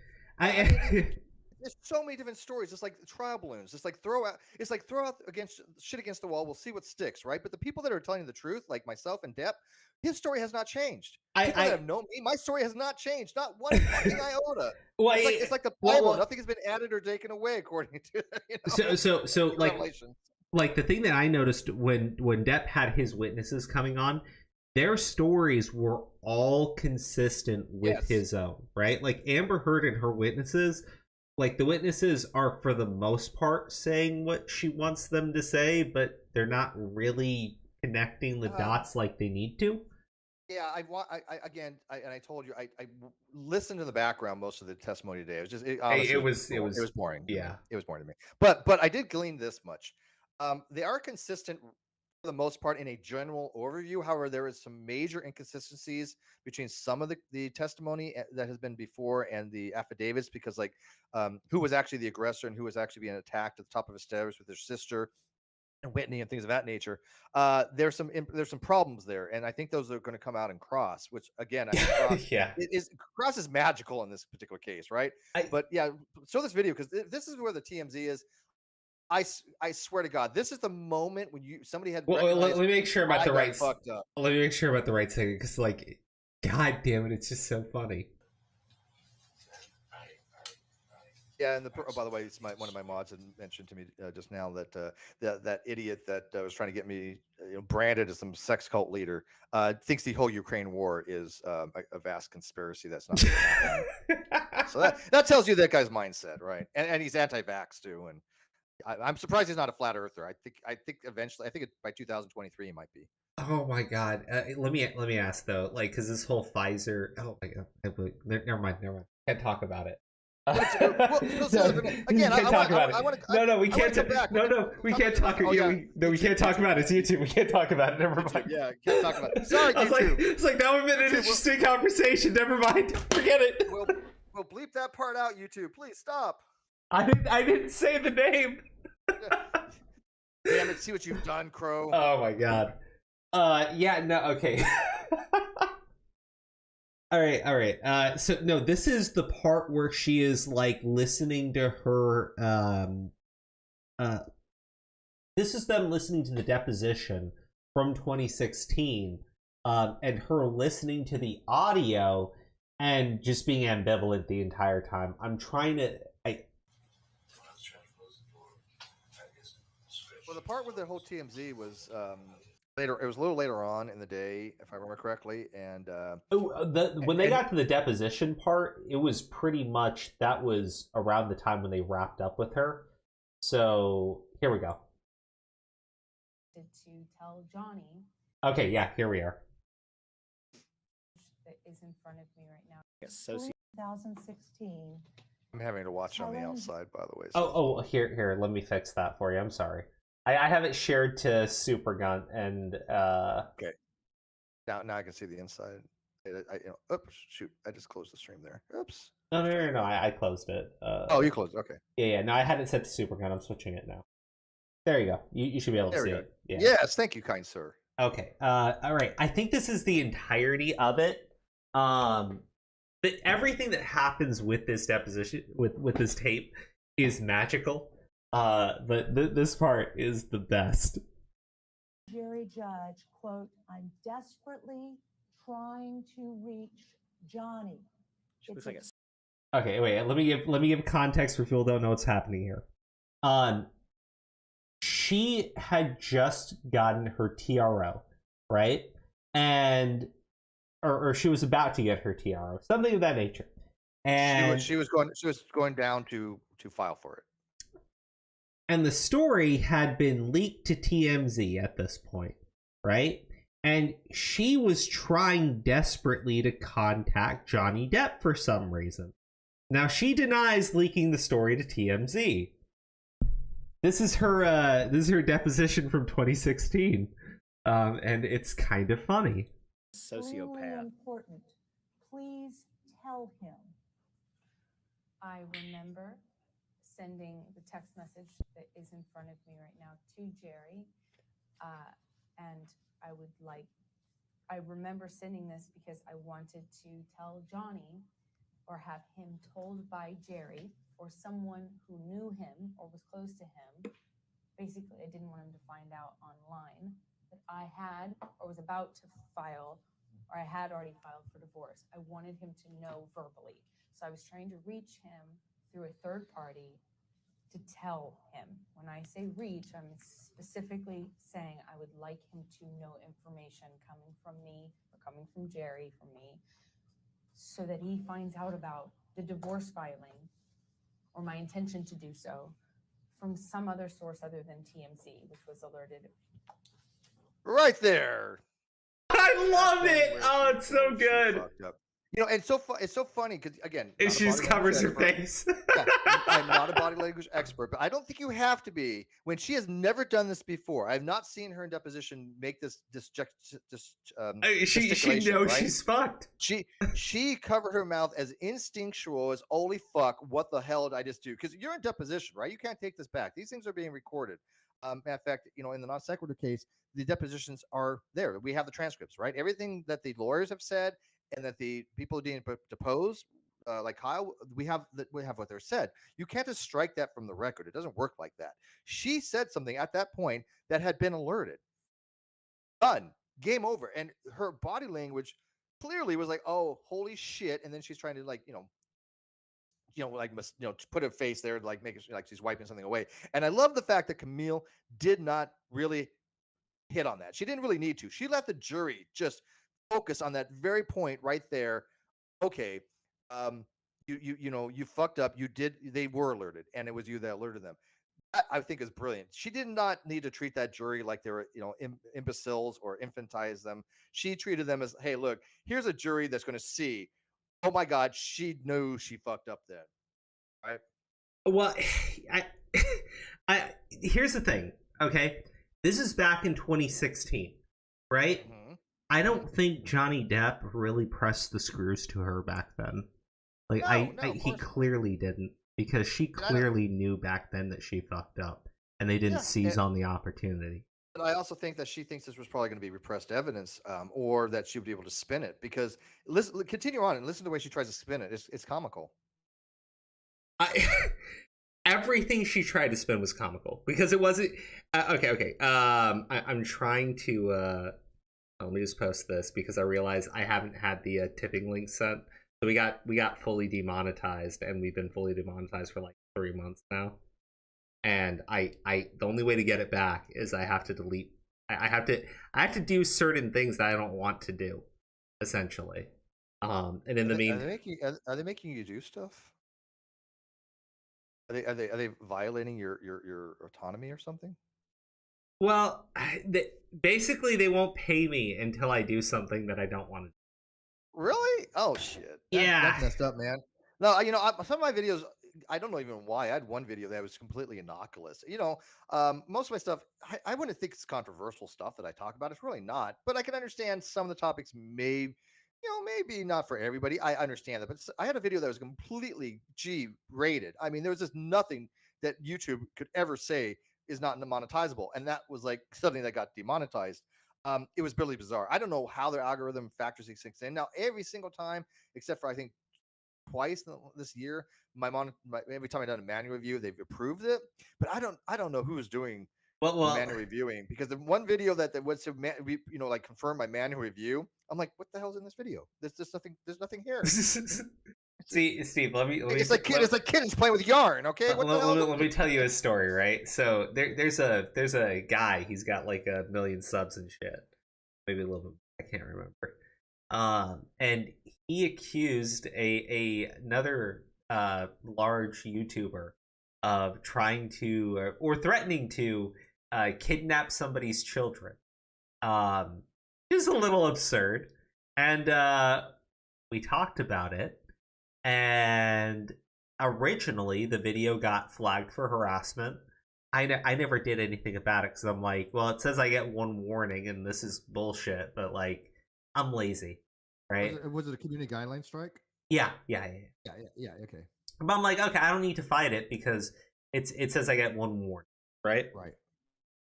6 months later, they pull my monetization, or something like that. In 6 months, I forget exactly the time frame, but it was a few months. And I'm like, okay, well, that's bullshit. So I'm like, it's got to be this video. So I appeal it. It gets reversed. I apply for monetization again, and I'm like, okay, well, this should go through. It shouldn't have a problem. And like my monetization appeal is like 3 weeks in. I get no communication from YouTube, because, of course, why bother talking to content creators? Well, you think YouTube actually has people right? work on this stuff? Come on. Yeah. So, randomly, the exact same video that I had already appealed, that they had already said was all good, gets hit for harassment again, and my monetization gets denied. And I'm like, I mean, it's one thing. It's so funny, because people do have bigger channels. They do seem to have a little more influence, and again, I don't know how it works on an algorithm kind of thing. But first of all, I have 3 channels. None of them have ever had any community guideline strike. Well, yeah, I'm just like, it's clear, like, YouTube, just when it comes to these rules, it is bullshit. Like, obviously, it's arbitrary. It's arbitrary. Their algorithm sucks. And then I'm sure this happened to you. You've asked for a manual review, and like 3 seconds later, denied. It's like, well, no human looked at this. Well, okay, so like, it's hilarious, right? So this video that I had appealed the first time, it took them 5 days to review it the last time. So when they reverse that and they hit me again for harassment, I'm like, what the fuck? And like 30 minutes later, I'm like, I'm appealing this, right? Because this is bullshit, and I just want an explanation. Because I'll delete it, right? Like if I really need to. But I just want an explanation. So I appeal it. I give my reason for appeal. It's like, hey, you guys literally reversed this, just a little bit ago. What is going on? And my appeal gets denied in under an hour. And I'm like, okay, all right. Like, obviously somebody at YouTube is got their fingers on the scale on this one. Oh yeah, clearly. And it's funny. I don't really report videos for harassment because one, I'd be just doing it all day long. Two, right? I don't watch. Well, YouTube's based on what YouTube considers harassment. Just me, if I talked about you in a less than positive light, that is considered harassment under YouTube's new guidelines. The new TOS is a lot more stringent, right? So I have been more careful in how I've been talking about people. There, I mean, but again, it's not like you can't be negative. It's just you cannot disparage somebody because of an intrinsic property about them, right? You can't say, "Oh, look, this person has some messed up teeth," and then go off on that. Well, you also can talk about personalities. Well, yes and no. If you talk too much about a person, that's also harassment. So, like, let's say you do two or three videos on a person, not even in. Let's say you're like a daily uploader. Yeah, you're a daily uploader. You upload like 3 videos a day, and in a week's time frame, you upload 3 videos, which would constitute what? Okay. Okay, so let me ask you. So the person I'm suing, and people know her name, Katie Jory Polson, aka Without a Crystal Ball. She's also being sued by Todd Chrisley from the show Chrisley Knows Best, and 7M Productions, Robert Shin, suing her for $1 million as well. She did about, I would say, 700, give or take, 700 videos on the Duggars. Yeah. I did at the time 16 videos in a year on her. She claimed that I was harassing her because of 16 videos over a year. This was before the TOS, right? And they're all defense. They're all defense videos. They were all, hey, look, this person's falsely accused me of stuff. Here's the truth. That she was trying to convince her audience was harassment, and yet she did 700 videos on the Duggars. Now, this other person, who I'm not even going to mention his name because he just loves the attention. I don't fucking give it to him. He did about 200 or 3. No, how many was it? I'm going to guess here. It had to be over 200 to 300 videos. I bet my mods probably know. I don't watch a single one of them. They're 8-hour streams, 200, 300 videos with me. I'm like literally a video about me every single day. I mean, if that's not creepy and stockish, that I would consider harassment. When you do 200 videos on a person, I think 3 total, 1,000 videos. I have 2,000 videos spread against spread across 3 channels. I think I did about 3 or 4 maybe on this person, and they did several hundred. That's so disproportionate that, yes, I would consider that harassment, but I don't watch his videos to go, to tell you, to report them as harassment, right? Because I just don't think YouTube cares. I think they go after certain people, but other people they. I think the harassment rule is for larger content creators. Yeah, that's exactly. It doesn't apply to me. I don't have 1 million subs. If I had 1 million subs and this person was doing the shit they were doing, then they would probably listen. I should really rephrase. I should really rephrase that. It's for their larger partner content creators. Yeah. No, but you're right. But you're absolutely right, though. They do get some preferential treatment. There's no question about that. Yeah. And that's what really sucks. You can't get basic support as a content creator on the platform. Basic support, right? Like you can't even ask them a question. But if you're if you have like 1 million sub channel, they will bend over backwards to make you happy. You can go through Google support, which I have, and they can escalate it to actually YouTube. And I have resolved things that way. It's very slow, but it has happened. So I can't say that it's not possible. I've tried that recently, and very slow. With what's going on with my channel, like that does not. I've tried. I mean, like I had some problems with AdSense, and 2 agents got the shit wrong. It gave me misinformation. I mean, they don't really have a firm understanding of a lot of this stuff, especially when you're trying to talk to an agent and you have a lot of backstory. They're not going to really know what's going on, right? Yeah. But yeah, they certainly weren't willing to give me back my channel when somebody took it. They didn't care. They're like, this court order's not for us. It's for the person telling them to give you back the channel. Yeah, I'm the rightful owner, though. YouTube, hello. I own the channel by law. And they wouldn't give it back to me. And I could not believe that. I don't know how that works. Nobody to this day has explained that to me. the rightful legal owner of something. And YouTube says, well, yeah, but you're not basically ordering us just to do it. But, yeah, YouTube just told you weird. to go fuck yourself. I mean, all you can can you go to the court and ask them for? We were almost at the time we were about to do that. We were about to go to the court to have a judgment or a order to YouTube from the judge. But at that point, it was pretty well over. I was just getting the confession of judgment, and so it had already been process of being turned over. So I didn't need to do that. So I did get my channel back. I got $115,000 order of judgment out of it. Yeah. She only has to pay $35,000 if he does on a scheduled payment plan. But I think he's already violated something in the confession of judgment, and we're already looking into going after him for the whole amount, $115,000. If he has indeed violated it, then we can go after the whole amount. If not, then he has until July to start making payments. And by July 6th, if he hasn't made one, we plan to file the full judgment. You know, I would hope for his sake that it doesn't continue to compel the stupidity and damages involved. But I mean, when you're a narcissist, like again, Amber here, right? I mean, she's a narcissist. Katie Joy's a narcissist, and Kyle was a narcissist. There's three things they have in common. They're willing to lie even under oath. All three of them have done so. This is not even my opinion. Kyle is factual. You go look it up. She's had Amber's had conflicting statements, and I have obviously Katie's lies. I mean, it's just outright lying. I mean, there's no reasonable person that can say she's not lying. That's a narcissist. I've got to read through this article because, reading through it makes me actually rage, especially as you get towards the bottom. Because the UK court, and this is something that I think a lot of people are looking back at that trial, and they're like, "How the fuck did he lose that case?" It was the rules of evidence. I think it was the rules of evidence. Well, I think. Well, yes. Now it was more than that. The judge seemed biased. I mean, let's go over a couple of reasons why.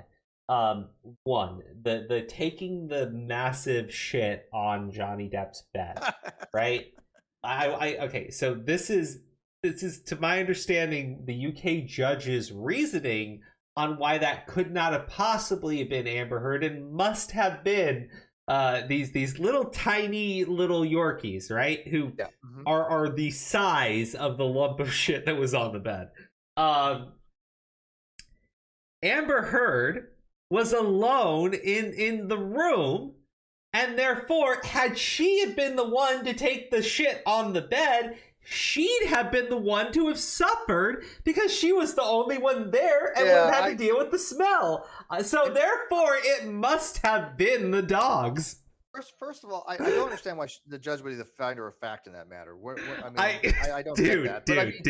That's so convoluted. That is amazing. You got to admit, that's amazing. Well, it's convoluted thinking. And I think that judge, I don't know how they didn't get sanctioned. I don't know how that they're not looking into that judge. Especially if Johnny Depp wins, he might go. Reportedly, because the lawsuit in the UK that was not against Amber Heard. That was against the Sun. Now, to my understanding, this is something that somebody else reported. The judge's son is some sort of financial or business partner of one of the individuals that was named in the lawsuit against the Sun. Do you think the judge should have recused themselves? I mean, look, if that's true, then yes. I think that would largely explain the absurd decisions that the judge was making. And here's the thing. I am sorry, but anybody in their right mind has ever owned a pet knows the difference between human fecal matter and a dog's. Right? I mean, I've had a lot of dogs in my life, a lot, and most of them were Chihuahua based. And matter of fact, I just had a dog, but we had to give it away to a home because I'm working now and my roommate's working now, and it was just best for the dog. I mean, it hurts. I mean, I got attached to the puppy. It was only been 4 months. He was about a year old, but he was a Chihuahua Jack Russell Terrier mix, right? Really lovable dog, dumb as shit, right? But just lovable dog. But I mean, that's about the size of their dog. I mean, their dogs were very small breeds. I'm sorry, but when those types of dogs take a shit, it is nothing like a human shit. People know the fucking difference. I know. It's so ridiculous. It's so ridiculous.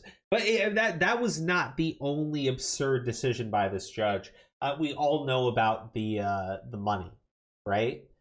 when all it basically took for the judge to rule against Johnny Depp was somebody just had to disagree with what he was saying. An example of that would be Johnny Depp called his wife a gold digger, right? And let's be clear, she is, right? The $7 million Amber Heard told the judge, because she got to give her testimony behind closed doors, she told the judge she donated all the money. She didn't want anything to do with the money. And the judge came out and said, that doesn't sound like a gold digger to me. I don't know why. Again, I don't know why she was. I mean, obviously, I think a judge needs to be unbiased, right? I think a judge needs to be only a fact finder. At certain times, they need to say, okay, I overrule this or I sustain this. But it sounds like she was putting her own possible bias to say, oh, this cannot be this particular way. That's not what a judge is supposed to do at all. Because again, when you're dealing with somebody who's this psychopathic, right? And I don't know if Amber's full psychopath or just a sociopath. I think at least she's a sociopath. When you're dealing with something like that, people that have never looked into any of the psychology of those people do not know what they're capable of. And they're capable of doing some pretty fucked up shit. In this case, literally some fucked up shit. Out of bed, right? I mean, the incredulity that the judge had is nonsensical to anybody who's ever lived or been with somebody or dated somebody or knows somebody who's psychopathic. They do stupid, irrational, crazy ass shit. Yeah, no, like this entire situation that happened in the UK courts is really nuts. And yes, it comes down to what the judge was allowing in. But when you take a look at how the judge was deciding things on what he was going to allow and what he was going to keep out, in light of what has happened in this trial so far, and again, if it is true that his son was a financial partner of somebody that was involved in the lawsuit, then obviously, like, it's, I mean, I don't even know how to say it. The judge clearly threw the case. I mean, I agree. And your mod, by the way, kind of hit the nail on the head there, because you know how she was saying, "Oh, I don't want anything from Johnny," blah blah. But Devin said, "Yeah, she didn't want money, just 3 penthouses, a Range Rover, alimony, and all her friends live there, you know, and said penthouses rent free, kind of stuff." Yeah, she didn't want anything from Johnny. Yeah. I mean, the UK court case is what you would call a travesty of justice. And I don't know, like, I don't think that judge will ever face any type of penalty for the miscarriage of justice that he allowed to happen in his courtroom. Yeah, no, obviously not. I think instead what's going to happen is he's going to be there in the UK and he's going to sit there and just talk shit about our court system and talk about how it's all sensationalized and televised and he made the right ruling. Without all this media pressure, some stupid shit like that. I like this judge. What is it, Judge Penny? Oh, she's awesome. she's no nonsense, straight to the point. Objection, hearsay. It's your question. Oh God, the DUI guy called it objection Armageddon or objection megaton or something. I can't remember exactly its phraseology, but it was just like objection hearsay, objection lacks a foundation, objection unintelligible.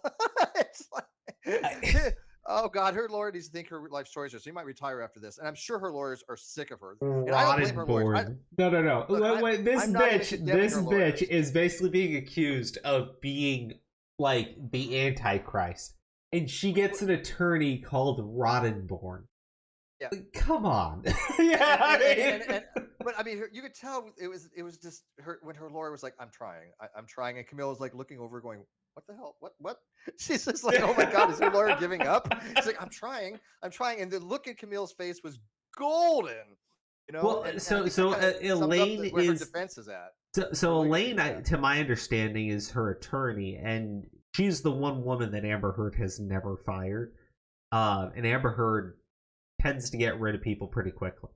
Yeah. So one of the rumors that came out of the courtroom was that Elaine shouted at Amber Heard and told her that she could represent herself if she wasn't Yeah, happy. I heard one of the lawyers maybe did that. I don't know which it was or anything like that. I don't know the veracity of that story.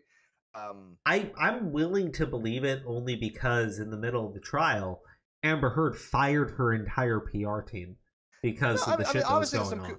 There's ability to have credulity there. Sure, I'm willing to believe it, but I don't believe it until I see. Oh no, I'm there with you. I think it's definitely possible, is what I mean. I don't think it's out of character for that type of situation to happen. Yeah. Not at all. And God, can you imagine if Elaine filed a what is it? Is a 1.16 B motion to withdraw? In the same thing that Kozler did. Kozler withdrew, citing that rule 1.16 B 1, 4, 7, and 10, which is basically saying, hey, my client has lied to me. I cannot in good conscience defend him or represent him because I would have to lie to the court. I'm not allowed to lie to the court. I'm not allowed to break confidentiality with my client. So I'm in a no-win situation. I must recuse myself and withdraw from the case. He did that. Oh my God. Oh my God, that would be like game over right now. I don't think that's going to happen. But, no. I think because people were saying this, like Elaine seems like the type of attorney that you pay to just get shit done. And if you take a look at how she was acting when Camille was cross-examination of Amber Heard, Elaine was interrupting in ways that a lot of people were saying were really inappropriate. Literally shouting in testimony for her client, right? Right. Yeah, I saw that. But there's a couple other things she did as well, which is I can't imagine any lawyer doing. One, she treated the redirect as a cross. I don't know if you caught that, but when she was when they were on redirect, she was leading her witness, and she was just trying to get hearsay evidence in, and she was treating it as a cross examination. This is when obviously Camille was like, "No, object," and then she puts that snide thing in like, "Oh, you'll never see my eyes again." That you don't do. No lawyer would be in the right mind would want to disparage the person being sued or anything like that, because the jury looks upon that and goes, "Oh, that's some shit move right there." That's a shit. Now you could be thinking it, whatever, but that was a shit move, even for her. Even for, I mean, she's a well-established lawyer. I mean, this is not her first rodeo. Yeah, she should know better than doing all these things. But again, she's got such a ball of fuck. Well, she has to. Like, I mean, like, when she's trying to shout in testimony for Amber Heard, right? When she's trying to, get in all this hearsay evidence, the thing is, she doesn't have a case without it. Like, that's her problem. She literally doesn't have a case without this shit. Amber Heard is a terrible, terrible witness to have on the stand. Horrible. I mean, they're like all that shit that they were like throwing in her face. Those depositions, like, I can't. It's just so fucking brutal. But like they like, I try to like not pick on the attorneys as much. Because I'm not faulting Elaine. I really don't. It's their job. She's doing what she has to exactly. Do. You're supposed. She knows damn well that she yeah, right. I have no choice, Yeah, but like one thing I did notice was when Camille would start to get on a roll, Elaine would interrupt in most like dumbass ways possible. At one point, it was really funny. She goes like, "I think I don't have any objection," and the judge is like, "Okay, we'll just go with that." And Camille is like going on, and I swear to God, 5 minutes later, Elaine jumps in and goes, "I just wanted to let you know, we don't have an objection." Yeah, she was breaking the flow. I was like, "Oh my God, shut up!" It was just trying to throw Camille off, which, by the way, didn't work. No, like if anything, though, when she did it, she always did it before Camille was about to get into something big, and I'm like, if you're sitting there on the jury, right, and Camille's like on this big flow, and Elaine comes in and breaks it up, right, and tries to slow things down. Wouldn't you be more hyped to see? Yeah, you'd be like, "Oh, well, I really should be paying attention. She doesn't want me to know what's going on." Yeah, exactly. It brings attention to it, right? Oh yeah. In fact, I love the fact when the judge actually would just kind of preempt everybody and know that Camille was already going to object because it was just so blatant. The Rotten Board objections were the best, and at one point, I don't know if you saw it, but like at one point, they just skipped over him. right? Like he's calling in an objection, and they all ignore him, and they just keep going. Like I was like, oh my god. When Elaine was trying to object to this, and the judge was like, you need to turn your mic on. Your mic's not on. We can't hear you. But I could see Camille and Lisa have a little bit of discuss when she would say something like, objection, hearsay, and then the judge was right to overrule that initially, but we already knew based upon what Amber was going to say, it was going to be then sustained, right? And instead of just jumping ahead, you had to let her kind of say it. But as soon as she was like, saying, well, yeah, she said this, and this kind of thing, the judge was already, sustained. It's just his way ahead. But you have to object. You have to like let them do it, say something to say it's hearsay. So, I don't think Camille was wrong, but at all. I think she was just like, hey, look, this is already going to go into hearsay. Why?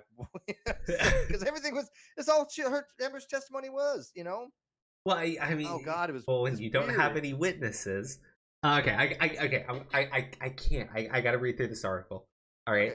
Okay. Where to begin with the online cesspit that is Depp versus Heard? Unless you've been living under a rock for the past few weeks, you'll know that the ex-spouses are back in court.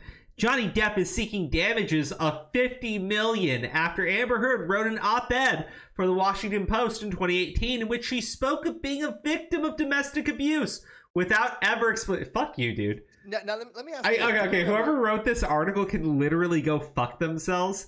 Oh, she never explicitly named him. My God. It was sure implied. Who else was she married to? In anybody's reasons in mind, it was definitely implied. I was the victim of domestic abuse in 2016. Also, I was married to Johnny Depp in 2016. Yeah. Who else? What the fuck is wrong with people?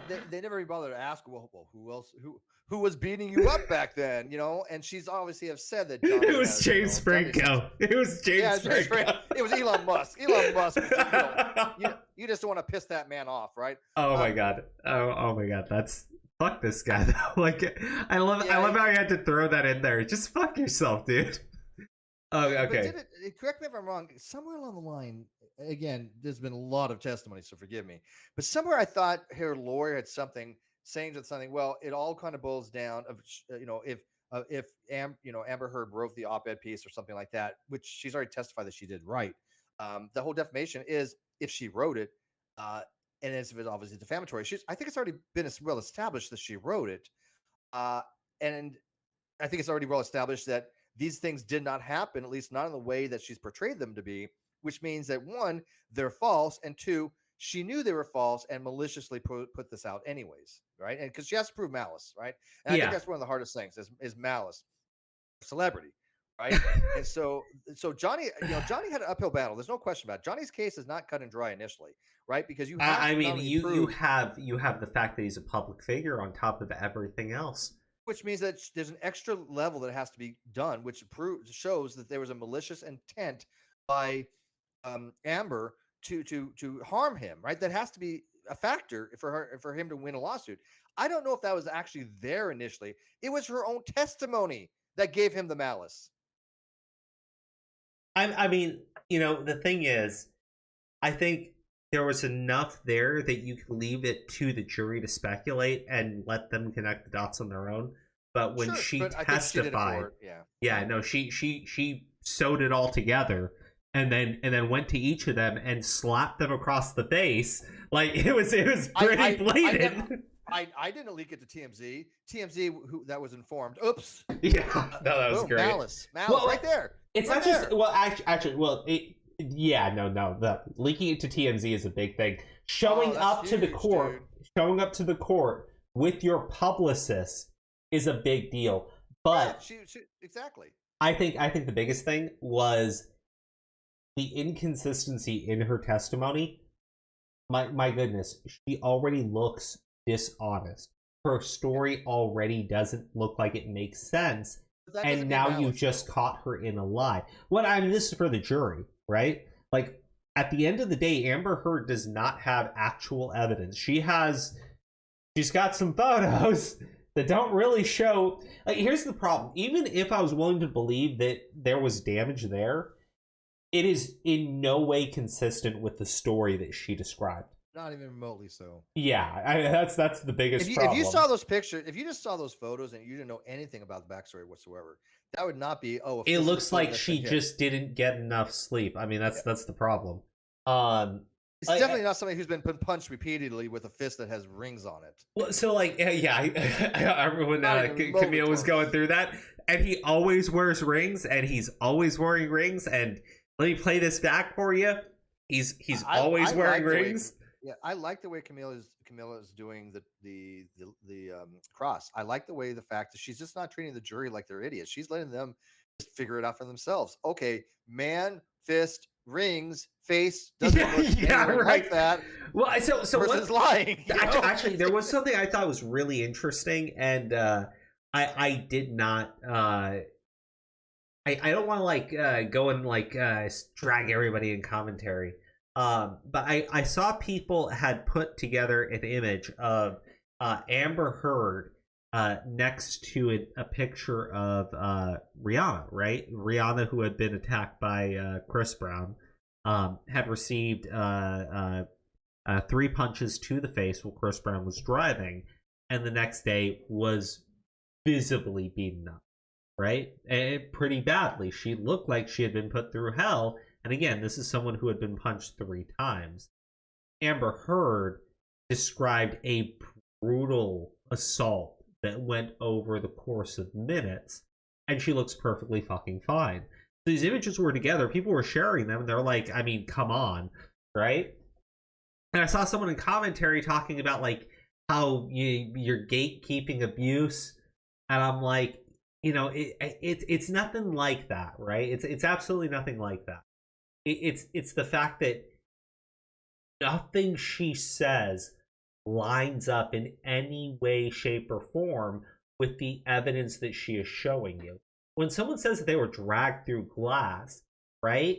And then they show you straight scratch marks, no joke, it looks like they did that to themselves. Because if you are dragged through glass, I mean, you ain't gonna have straight cuts. You're gonna look like you got put through a fucking blender. And again, anybody who's ever been hit or anything like that, they know what these things look right? like. And here's the thing, like, can you imagine a woman being like, there's 3 women on the jury. Can you imagine they're sitting there talking to the men? They know. Well, like, can you imagine the men? The men are just like, well, maybe the makeup thing's true, and like, you got the 3 women there. They're like, shut the fuck up. They're like, we got this. Right. And even the split lip. I think the makeup artist that had testified today. I think that they're using the term split lip inappropriately. I don't think she ever had a split lip. I think what she had, and I have the same issue, and I know other people have as well. We'll bite our lips, especially during the seasonal stuff, and they take the outer layer or 2 of skin off. I do that too. I do that too. And it is split a little bit, right? But that's not. Again, well, no, it's like you basically pull too much skin off, and it breaks through and it bleeds a little bit. But there's a little bit of split sometimes there, right? But when we're talking about split lip, the term split lip has a connotation of somebody being punched and it splits your lip, right? There's a connotation there. This is what I don't think they dived into much. She didn't have a split lip as somebody had hit her, right? That's what needed to be dived into. Matter of fact, they talked about the type of lipstick they use with this matte, which I think a couple makeup artists on Twitter have said, no. Playing the James Gordon clip where you just see her talking and moving around. Nope. It's like, there's no way. There's no way. You said that you were raped with a bottle. Like, there's no way. It hurts to move your mouth. Okay, but like Steve. It's not even that she says that she split her lip, right? She said the day before she was raped with a bottle and bleeding from her vagina. Right, it was that brutal. Black eyes and all this other stuff. And the next day, swollen black eyes, and it's just. And I'm like, look, even if I was willing to believe that you were able to cover all of it up, right? Which is absurd and ridiculous, right? But let's say we lived in fucking fantasy land. You can just take some magic marker and fix it all, right? Physically, the toll on your body, there's no way. There's just no way. And I think, again, the jury picks it up. But again, you have Amber, who I am absolutely convinced she thinks she was pulling one over on people. I think she's lying with such a straight face, so to speak, even though it's not. I think her facial structures give her away. she actually thinks that she is getting things over on people. This is what narcissists do. They actually think that they're, for some reason, getting things over because they live their life that way, right? They've lived to survive in society by lying to people about their true nature. They don't have empathy, or at least a diminished capacity to have empathy. Well, to be fair to Amber Heard, has she not succeeded that way throughout her entire of course, life? no. And then she has, right? Most sociopaths like that, I think, do manage to overcome these things. They learn how to emulate human emotion. They learn how to emulate facial expressions. They learn how to emulate things like empathy and compassion and actually giving a damn about other people. They learn these behaviors, or at least how to emulate them. They don't actually experience them, and that's a difference. So in her mind's eye, because she's gotten away with all this stuff, look at the rich, privileged kids, right? Look at Trump. Trump's been told his entire life what a genius he is, right? He's got awards for everything, right? He's the smartest person in the room because he's been told this all his fucking life. When anybody who's on the outside going, you're a fucking idiot, right? But in his mind, he really does think he's super intelligent. I believe he's absolutely convinced of this. And I think Amber's kind of the same way. She's convinced that she has been a victim and people are going to believe her, and she's thinking that she's getting one over on the jury. But people looking in going, yeah, no. Matter of fact, every vote that I've seen to date has been so skewed to be just unbelievable, because you can ask 1,000 people if 1 + 1 = 2, and you're going to get 10% to just want to fuck with people and say no. You're going to get it right. You never get 6 fucking standard deviations on shit. You never get 99.9% on 1,000 people. But everyone that I've seen, it's been like 98% and higher. I mean, 99%. It's ridiculous that you have 50,000 people on a vote and 99% of them think she's lying. The jury thinks this. It's statistically impossible for them not to think she's lying. I know that somebody was in the courtroom and they were watching the jury to kind of see like how they're reacting to the testimony when Amber Heard the DUI guy is. Yeah. Okay. Yeah. And he was saying like they're not picking up on what she is saying, right? Like emotionally they're tuned out. They're not buying it. Yeah.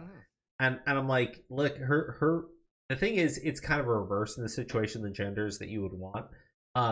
She's going to play better to men than she will to women, because if you're a woman, like you have to sit there and listen to this story about makeup and just be like, what is this bitch on? Right? Like what is she on? She called it a bruise kit, and a bruise kit is for the making bruises. I think she fucked up there, and I think she fucked up. By how she applies her makeup, and then saying, "Oh, I never leave home without makeup," and this day this, and if you compare the pictures, it doesn't look like a natural bruise to me. Now it could be something hit her. I don't know, but it doesn't look like what I would expect. Well, right? Okay, so I got to read through this because it tries to do the they were both like violent to each other, and then it goes full on. Oh no! Depp is the real abuser. This article I read too, and it's just it flips. It tries to sound somewhat neutral at the start, and then just goes full in on just sucking Turd's dick. The details of I stopped here with this shit. The minutia being combined throughout the trial has come to feel less like a lawsuit, more like a torturous exorcism of the past, a thorough and painful raking over the coals of their 4-year entanglement. To be honest with you, I found her testimony to be somewhat dry at first, but when the cross-examination happened, we were all thoroughly entertained. That statement in and of itself, I would go with. That statement, yes, they are both being dragged through painful experiences. I don't disagree with that. Oh yeah. I'm not saying that Johnny Depp was some perfect freaking husband or anything like that. And I can understand. He was a drug addict. I mean, like, dude. Yeah, no, right, exactly. I don't think he was violent. I think he was probably like getting high all the time and just being a fucking layabout. I think that he had, obviously had drug problems, and I think that he can, have way with words, so to speak. Never was violent, right? Yeah. But I think that both of them clearly had a dysfunctional relationship. I can't imagine anybody thinking that relationship was functional. No fucking way, right? Oh no. And so I mean, to have all your dirty laundry come out in trial, sure, it has to suck for everybody involved. Well, I mean, this is why I said the issue is between Depp and Heard, right? Because Heard claimed like, oh, she doesn't do drugs, and she's terrified of Johnny Depp taking them because he becomes a monster and shit. And like, Camille brings up their wedding itinerary, and it's like, on the wedding itinerary is literally drugs and karaoke or some shit. And I'm like, oh my god, like it's right there. Like, this bitch is like planning to have drugs brought in for the wedding to the guy that she is saying is a horrific drug addict, and when he gets high, he gets violent. Like, why would you set up a drug-filled party for your wedding to him? Like, I mean, just one of my mods just mentioned to me that they had the same problem with their lip and showed me a picture and stuff like that. And the whole picking of the lip, the removal of the skin of the lip, that's what it looked like to me. That's what it looked like to me. And I think they're calling that a split lip, and I think the jury is going to think that as well. But yeah, as far as like the dirty laundry, I feel bad for both of them. I really do. But obviously, I think that, I don't feel bad for Heard. I think I do in some ways. I mean, she's done this herself. Don't be honest. Yeah, this is a self-inflicted wound. That's no what I question mean. About it. Like, yeah. The only reason why I would say I feel bad for her is that I don't think that she has the emotional capacity to understand that what she did was wrong. Like, I think that she might be that far fucking gone. You might be right. Like, I think that's the only thing. But at the same time, like, you have someone like that who is out there, who's influential or was, and it's like, I think you have to stop a person. I mean, like, what else do you do? Like, she clearly, like, look at all the damage that she has caused, right? And when you talk about, one thing that really pissed me off, there was this clip from a UK, like one of those morning news shows, I think, and there's a woman there talking about the plank of the week is Johnny Depp because he has sent women back 50 years because now no one will believe women because of what he's doing to Amber Heard. And I'm like, okay, really? Depp is responsible? Yeah, that's all Amber. That's all Amber. What Amber has done has made it much more difficult for victims. Well, that's the best part. She's made a mockery of things. That's the best part. This woman has her own little controversy because she decided that she was so upset that her boyfriend was breaking up with her that she was going to spread a bunch of vile rumors about him and drive him to suicide. I don't doubt that. Near suicide. Near suicide. We'll do this stuff. Yeah. Yeah, like, I'm going, like, these people, like, they seem to have, like, no fucking emotion. It's... Oh, I mean, I know this is going to sound wild, and people are going to be like, oh, Steve's, blowing it out of proportion, but I swear to God that I'm not. I have a feeling if I would have killed myself during the time where the people were trying to come after me and shit, they would have rejoiced. They would have taken that as an accomplishment. Well, I mean, let's be clear. If Depp killed himself, Heard would have been very happy. Yeah, no, I think so. And the people supporting Heard. Yeah. I mean, this guy here that wrote this article, this is it gets worse. I mean, you've already read it. It's fucked up. I mean, it's just yeah, okay, yeah, what the fuck? Okay, the detail. Okay. I had it at the ready for you, by the way. I appreciate it. I was like, oh yeah, here. I have to send this to everybody because this article is just so. This article is fucking cancer. Keep going because this is. The details of both Depp and Heard's testimonies are horrifying all by themselves. Gruesome, violent, and containing deeply intimate anecdotes about their relationship. Broadly speaking, witness testimonies can be persuasive, and with two actors in the dock, we can never be sure of the absolute truth. Still, despite the fact that London's High Court previously found allegations that Depp was a wife-beater to be substantially true, the internet appears to have overwhelmingly picked Depp's side. Last week, hashtag Justice for Johnny Depp was trending on Twitter. Yesterday, it was hashtag Amber Heard. I love that that's the one he used for her. Like, that's great, man. Go on social media, and the anti-Heard sentiment is palpable. Yeah, because everybody knows she's a lying bitch. Right. God damn. Yeah, I mean, it doesn't matter whether you're male or female. At this point, it's like, people don't like liars. They don't like people that will lie to your motherfucking face and piss on your leg and tell you it's raining. They hate this. I mean, a normal person, right? A normal person. There are some shitty people out there, but for the most part, people looking in on this going, holy shit, she clearly is fucking lying. I mean, anybody who thinks she's not lying, I would like to have a conversation with that person. I would like to show contradictions in the testimony that are just blatant, right? Well, I like how they pointed out that she came up with the rape story after she had sued. It's like that wasn't nowhere in the 2016 deposition. Right? Yeah, that was new. And she just conveniently forgot about that, right? Well, it got really good because she also got called out because, you know, she tried to claim like, oh, Johnny won't let her leave and shit, right? And it got pointed out in court. No, you took arbitration against Johnny Depp because he had said something. He basically had called you a liar, so you sued him for defamation, or you took arbitration to do so. So it's like, look, here's the thing. Her alleged abuse. He is lying. Johnny Depp called her a liar. What's he going to do when he gets asked about what she is saying about him publicly? So she goes ahead and sues him. So she fired the first shot. Worse than that, though, is this idea, like she's... dude, that whole pledged and donated thing. Oh, she got screwed. Yeah. Oh, she said on the Corbin show she donated. And again, let me make this very clear. Well, more than that. She said it multiple times that the money had already been donated.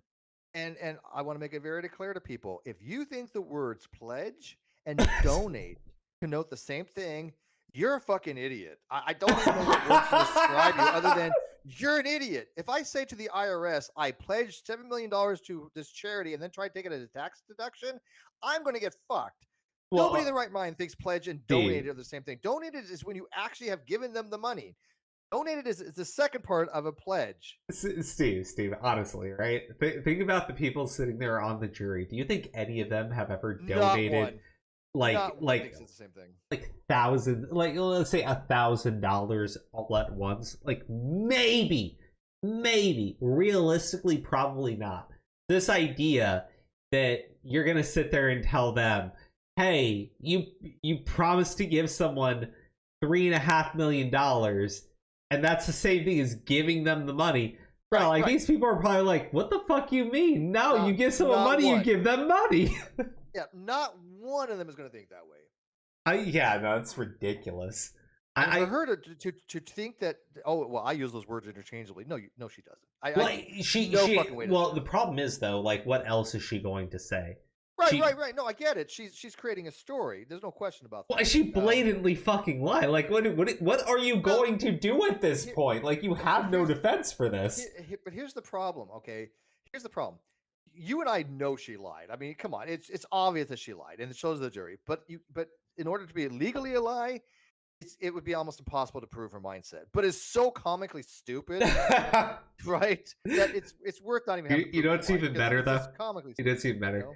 Because she was being pushed on this shit, she said in court the money Elon Musk donated to the ACLU in her name had nothing to do with the money that she pledged. So I'm like, you dumbass. Just why? You're about to lose millions of dollars. Why would you put yourself on the hook for $800,000 for no reason? Right? For no reason. Just like you could like, there's so many things you could have said. Elon Musk isn't gonna come and spot check your bullshit at this point. No. If there was any time to lie, bro, like that was the time, and it wasn't that. I could go on here because this is where. Oh God. This is all victimizing of her at this point. This is all like, oh, poor Amber coming up here. Yeah, I can see it building up. Yeah. The memes have been ferocious, sometimes consisting of a spot the difference comparison with domestic abuse victims. At other times, televised courtroom footage has been appropriated to openly mock her appearance. It is plain misogyny. Whoa! You know the openly mock her appearance is people keep pointing out that she is going to court with outfits dressing up as other individuals or either giving testimony or Johnny Depp. Yeah. So like the thing is the psychiatrist pointed that out as like one of her behaviors, right? Mm-hmm. And it's like you can see her consistently doing it. people pointing it out and pointing to her appearance are not mocking her appearance. They're pointing out that she is doing exactly what the fucking psychiatrist said that she would do. And I think she wants the people to recognize that for whatever reason. I don't know her mindset on it. I don't know I why her honestly don't think lawyer it's hasn't given that. her advice on it. But I don't know what her lawyer has to be giving her some advice. Hey, you probably may not want to do this. Do you really think she's listening? Like, No, fuck no. yeah. But again, to be a fly in that wall with her actual lawyer, but this part says go on social media and the anti-Harrods sentiment is palatable again because she's a lying bitch. Like, oh my god! Again, what she's wearing. That audio. Go tell them, Johnny. Go tell the world. Johnny Depp, a male, am a victim of domestic abuse, and see a big baby. God damn! I believe you, Johnny. You're just a big baby. I didn't punch you. I hit you. That psychiatrist that came on to defend her. That woman was infuriating because I'm sitting there going like, look, this woman basically defended all of Amber Heard's behaviors. That's totally okay because she's a victim. And I'm like, what? So Curry nailed it. Curry was, oh my god! Again, Curry and Camille are the superstars. Yeah. We talk about women empowerment. These are going to be icons. Oh god, yeah, right. You know, it's so funny because they mentioned misogyny here, right? You're a guy. I'm a guy. We both identify as male. We happen to probably both like women. You're married. I'm single, but anybody out there, call me. But here's the thing.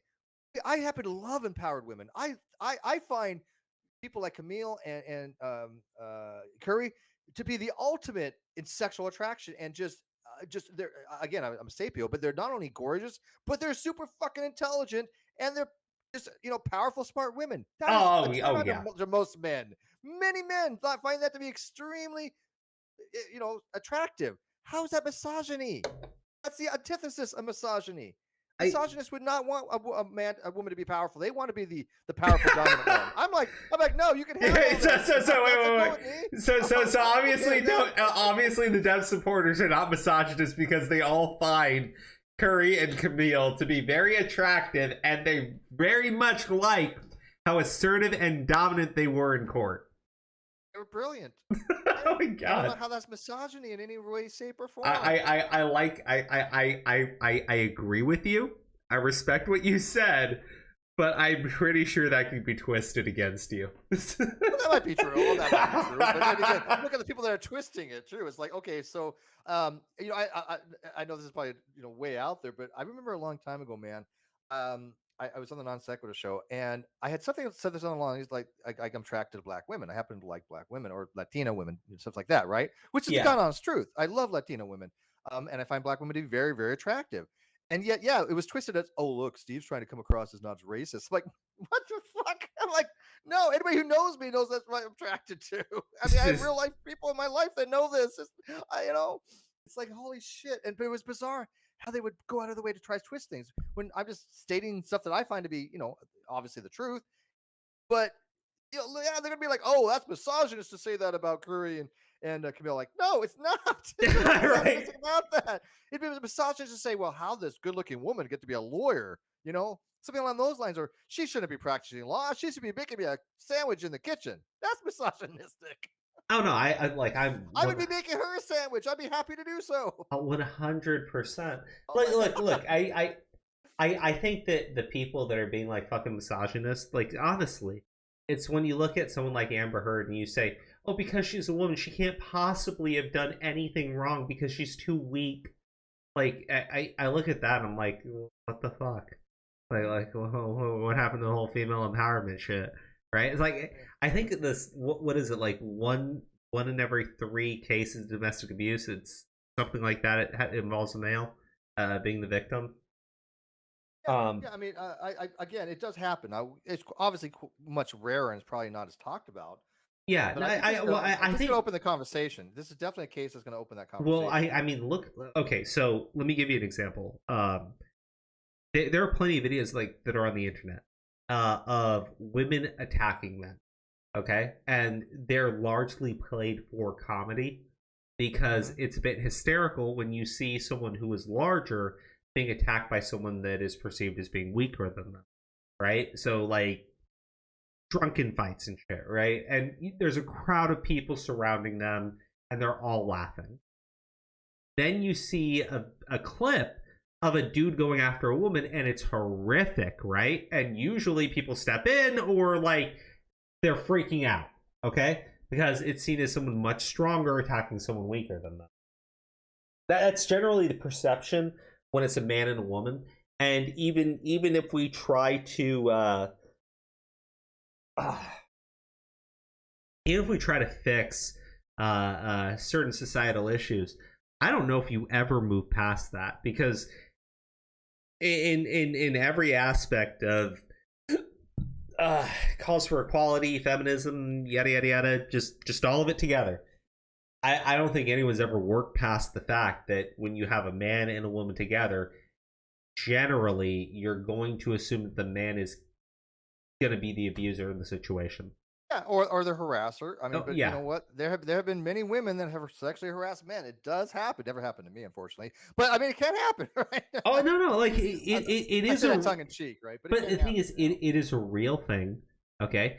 Yeah. And men are kind of like just told to deal with it, right? Again, like I said, as a man, and this is the way I was brought up too. Men don't hit women. Period. Oh yeah, no, right? Yeah, I was brought up that way too, and I've never struck a woman in anger in my life. Would I, if I had to protect myself, if it was like a physical altercation where I felt like my life was endangered? Yes, I would. Absolutely. Oh, I've been hit plenty by women. I've been hit plenty by women. Dude, what you do to piss off all these women, dude? Yeah, I'm just saying. I'm just saying, like, that's not gonna be twisted. Well, I've had women beat the shit out of me all the time. You know, I'm just. Well, you know, yeah, there are many. Gosh, what do you call it? Like a dine and dash, except the other way. I've only been hit by a woman once. It was a smack. It was in my high school year. Oh God! And I remember it. I don't remember even what the fuck I said. To her, she smacked me. Okay, and I guess it was a learning experience, right? Because I was like, "That's," I don't even remember what the hell I said. So it was something pretty innocuous, right? It wasn't anything bad. But you know, I did get smacked. And I'm like, okay, so I had. That's it though. That's the only time. Not okay. This is I guess technically it's assault. But I've had a drink thrown on me. I've had a drink thrown at me, and that was really scary. Because it like smashed right near my head. I've had a woman break my windshield, my car. Yes! Oh my god! Oh my god! Oh my god! You know why she? Wait. You know why she did? You're gonna love this. Okay. Why? Because I had met her. She was like 8 months pregnant, and I wasn't interested in her anyways. And I wouldn't date her. And because of that, she was mad at me. She went outside in the parking lot and broke my window. I swear to God. Oh, dude, that's hilarious. So that's weird. It wasn't like I did anything to her. It's just I wasn't one. I just can't see myself dating someone 8 months pregnant. But even then, I wasn't interested in her. She was kind of nuts, I thought, but she was drunk and she broke my window. This was years ago. This was like, I don't know, in the 90s, late 90s or early 2000s. But yeah, so it can happen. Yes, it can happen. Okay, so I the worst ones were, and this is just I should have really handled it better. That's on me, and I admit I fucked up here because I was very young at this point, and I had hooked up with the girl, right? And she was kind of like talking to me about certain things, and the thing is, I can have conversations with people, and sometimes I just kind of like zone out, right? And I don't know what she was like actually talking about because I just wasn't interested. And I think I was like playing with something on my phone at the time, right? So like I just got up and started putting on my clothes. She's like, "Oh, where are you going?" And I was like, "I'm just like heading out." It was like, "Oh, what do you mean?" It's like I thought you were staying over. I was like, "What are you talking about?" And so I guess she had it in her head that we were gonna like start dating or something. And I was like I mean, not to put you down. I was like, I don't really see us doing anything after tonight. And I got chased out of her apartment. And I'm like, look, here's the thing. If I chased a woman who was trying to run and escape out of my apartment, that wouldn't look good. The optics on that, not good. Not good. But somehow this bitch was allowed to chase me. I had no shoes on. Oh man, I got to my car though. That somewhat resolved it. But you know what's really fucked up? I left like $100 cash at her place. That was the fucked up part. Yeah, no, totally gone. It was a tip or something, wasn't it? Give it as a tip, you know? No. God damn it. No, She's taking it. Okay. Like I say, $100. I had bought wax, and at the time it was something like 3 or 4 grams, I think, and it was about 100. It was like $90. I think it was like $30 a gram. So it was like 3 grams. It was like $90, and I just bought it, and I brought it over to her place because we had been dabbing, right? And I left it there. And I was so pissed because it was like some of the best shit. Like, and I was like, no. And I shit you not, Steve. I honestly thought I should text her, tell her I made a mistake. Oh God! Just so I can get back inside, get the weed, and leave again. Oh man, dude. Okay, so anyways, Kyle Jordan Gaming, I saw what you posted. Fucking equal rights, equal fights. Fuck you, dude. No, I don't agree with. Look, the men are usually generally bigger and physically bigger, and I get that. And again, I was raised. Look, you pull out a chair for a woman, you open the door for a woman, which is kind of funny. Again, the people that have watched me on my channel have heard this story before, but it's funny if you guys haven't heard it. That there was a Twitter person, YouTuber. Her name is the Feminist Next Door. Who on Twitter I was having a conversation with that I kind of knew. I mean, she knew of me, and we got in the discussion of like opening a door for a man, for a woman, because she's like, oh, that's a microaggression, right? Oh now, God, no. So you know I like to think logically as much as possible, right? So I was trying to run some simple logic on her, and I was like, okay, do you think opening a door for a woman is a microaggression? So you have 2 options here, and follow my logic, you crow. Either you open the door for a woman or you do not. That's it. There's no other options, correct? It's a dichotomy. Yeah, that's true. You don't. Okay. If I open the door for a woman, it's according to her microaggression, and if I don't, I'm a fucking asshole. It's like that doesn't work. And she blocked me for it. She blocked me because I was trying to explain to her, look, if you open a door for somebody, it's not a microaggression. It's not. It's a show. 1, it's a show of respect, right? And 2, you should really open the door for anybody. Right? I mean, that's how I am. But I mean, sure, if I open the door more often for a woman than a man, okay, what's the reasons for that? The reasoning is out of respect. It's not a microaggression, but I try to ask her, well, what am I supposed to do? I open the door or don't open the door? She couldn't answer that question because I was like, if I don't open the door, then I'm a fucking asshole. You know? So it's automatically a microaggression. It's like one of those no-win situations. It's a catch-22 is what it was. You know? Well, I mean, essentially, the thing is, I kind of noticed this. It's like there's this one meme somebody posted, right? It's like the complaining about movies being racist, and it's like a guy has a gun, right? It's a black dude holding a gun to a white dude. It's like, that's racist. Why is the black guy the criminal? And then they have a white guy as the criminal holding a gun to the black guy, and they go, that's racist.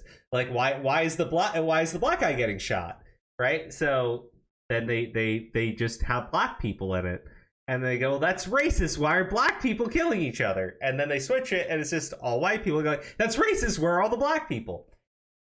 You will always find something to complain about, is what I mean, exactly. Right? You can always find something to fucking bitch and complain about. It's never going to be perfect. And the thing is, I get what she's trying to say, but like, all I would say is like, are you going to hold the door open for men? Like, I mean, that's really it. I'm genuinely curious. The conversation should have gone down the path of, okay, what is the reasoning why you're opening the door for the woman, right? You should open the door, I believe, obviously. The reasoning should be, is that, again, a matter of respect. Now, if you say, I'm opening the door for the woman because she's so inferior to me, she doesn't have the capability because she's, incompetent to open a door. The woman is so stupid, she can't figure out how to pull rather than push. And so I'm opening the door for her. That would be a different scenario, right? At that point, you're just being a dick, right? It's not even microaggression. It's just being your dick because you're look at my wrong reasons. My wife, right? She appreciates when I open the door for her, okay? And she would never expect to open the door for me, right?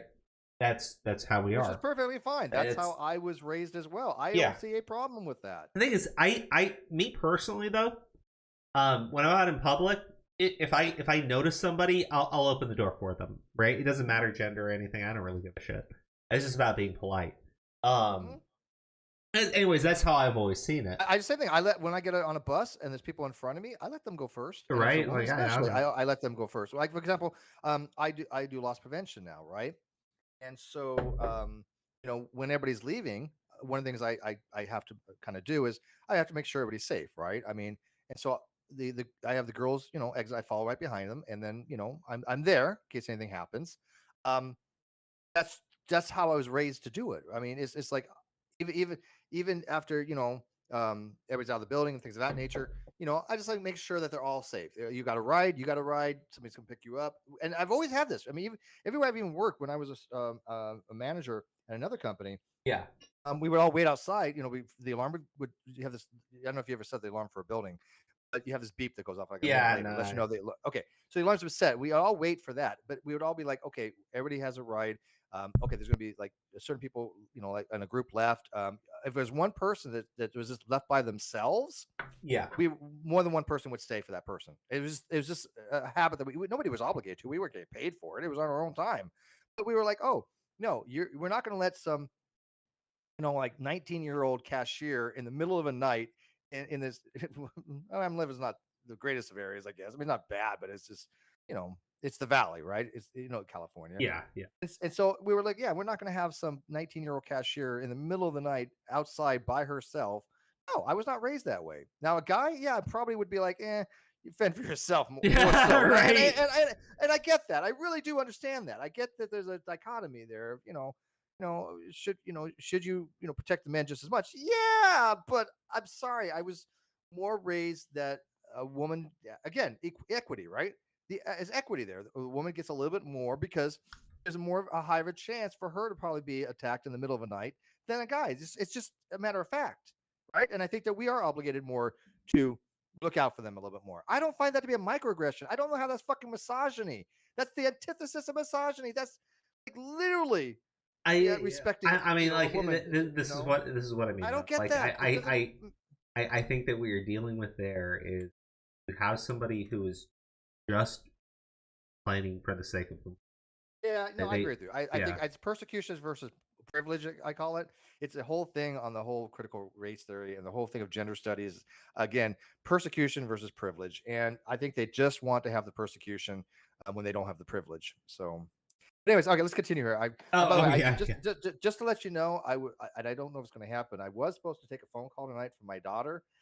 But she hasn't. Honestly, so we're like 2 hours. We're over 2 hours into the stream. So once we get through this article, let's finish this up because, like I said, she said between 9 and 10. So I don't know. Okay, but all right. Sorry, my daughter comes before. No, dude. I totally respect that. Once I wrap up the article, I'm done with the stream. If you need to head out before then, totally fine. Yeah, it's fine. Like I have my voicemail pulled up here, so when she messages me, I can see it. But okay, perfect. She wanted some daddy time. Yeah, no. Look, man, your family has to come before any of this.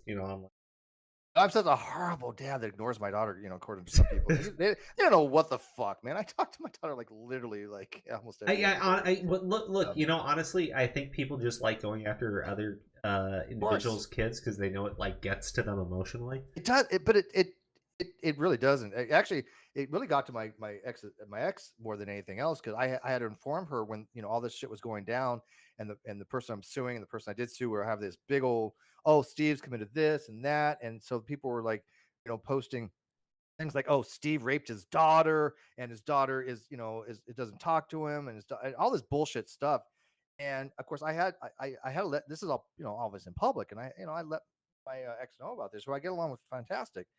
She was righteously outraged, which again that what they want the trolls want that, but I kind of explained to her, look, this is the reaction they want, but it is your reaction. And she said, I want this out there, and so I published what she had said. But it didn't affect me that way because I already knew that these people were just trying to get a rise, but it was funny was it had a backfire effect because even the people that disliked me were like, yeah, you guys went way beyond just fucking with Steve, it was a full on. You involved his daughter in this shit, and you were making fake accounts with his daughter. There were some people that supported it. Don't get me wrong, but even the most diehard people find that to be beyond the line of fuckery. I mean, like I said, I going after someone's kids, it's usually a weak spot for them, and I think that's why they focus in so much on it, because it's the one thing that they think that will get a rise out of anything. Right, and I wasn't going to give that to him. Yeah, no, and like. That's my daughter wasn't going to give her with them. My daughter was well informed. She was not dude, I respect that from you, right? But for some people, it's like it just puts them into a red zone. You know what I mean, right? And I can, however you choose to deal with it, I would respect the parent in that situation, because like anyone doing that shit, if you want to like not give them any of the fucking time of day, I get that. If you want to fucking just go off and tear off their head, I get that too. And there's no bad response for that, right? Yeah, exactly. They crossed the fucking line. So at that point, I'm like, just fucking go. I don't care. I gotta tell you, I'm thinking about this though. And I'm not saying this was 100% because of that, but I mean, I do think a lot of things have brought my daughter and I close together. In the fact that we could talk about anything. She could tell me anything. She knows I'm that one person that she can tell me anything, and I'm not going to judge her on it, you know, at least not to any great extent. I mean, obviously there's some moral judging there, but I mean, she knows that I'm going to be that person to listen to her, and we have open communication to no end, you know, because, you know, and I find that to be such there's nothing that can replace that in a relationship, you know. Oh yeah, totally. So I really do. I love the fact she can talk about anything, even if some of the things she talks about, I'm like, I don't want to know this. I don't want to know that, you know. But I'll give you an example. She got a piercing in her tongue, right? And she's about to turn 17, and she's going on 30. She's learning how to, you know, drive and all this other nature. And she got a piercing. Now, I don't care about piercings. I'm like, you want to get a piercing? Get a piercing. Doesn't, you know, whatever. Yeah. Not going to get a tattoo when she's 18, but I don't think she really wants one. But she doesn't drink, right? She doesn't like alcohol. She's you know, has some things with marijuana, things, you know, all kids have that, whatever. But she had these piercings, and, you know, she was like, I wanted to know if I was mad at her for getting a piercing. And I'm like, first of all, why would I be mad at you for that? Like, I know. She was kind of hesitant to tell me she got one. And I was like, why? You know, why would you be hesitant? But then she, you know, she started realizing that, yeah, I'm not going to judge her with these things, you know? Yeah. Anyways, enough about my kid. Sorry. No. Good story, man. Okay. Let's get back to the article. I forgot where it was. The company behind the makeup, yeah. Okay. The company behind the makeup compact Heard used to hide her bruises even made a TikTok disputing her claims, which should really fucking clue you in, asshole. Heard is being systemically jeered at and ridiculed like a medieval criminal in the stocks as she catalogs historic abuse, as she alleges rape. Have we completely lost track of the severity of these allegations? No. Everybody knows exactly what we're fucking talking about, except for you. Except for you. The palette that she used didn't exist at the time. And that's why they came out and said, no, this story is bullshit. Can you imagine this? Like the makeup company even called her a liar. Did you ask them why they called her a liar? No. No.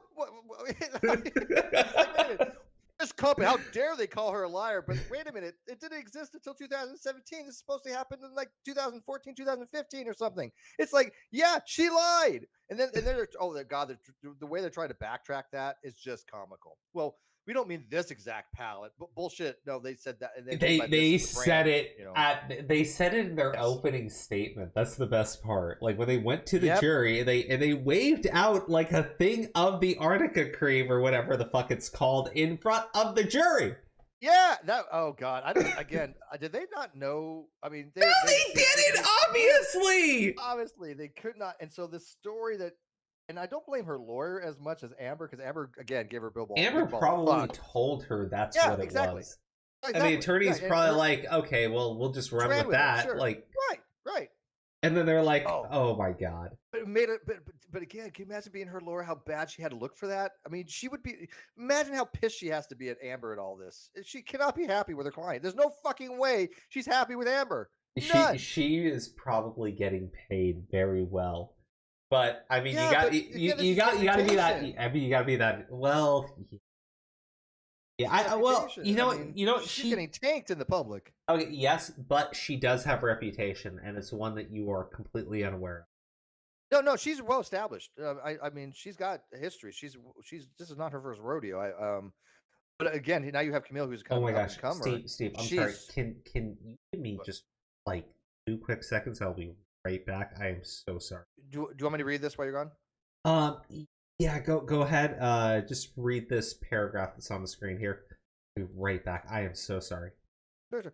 All right. So it goes on to say we all understand that Depp fans will side with Depp. Well, not necessarily.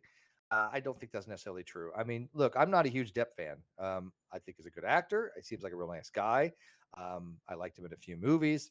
I think Pirates of the Caribbean, as him as Jack Sparrow was funny.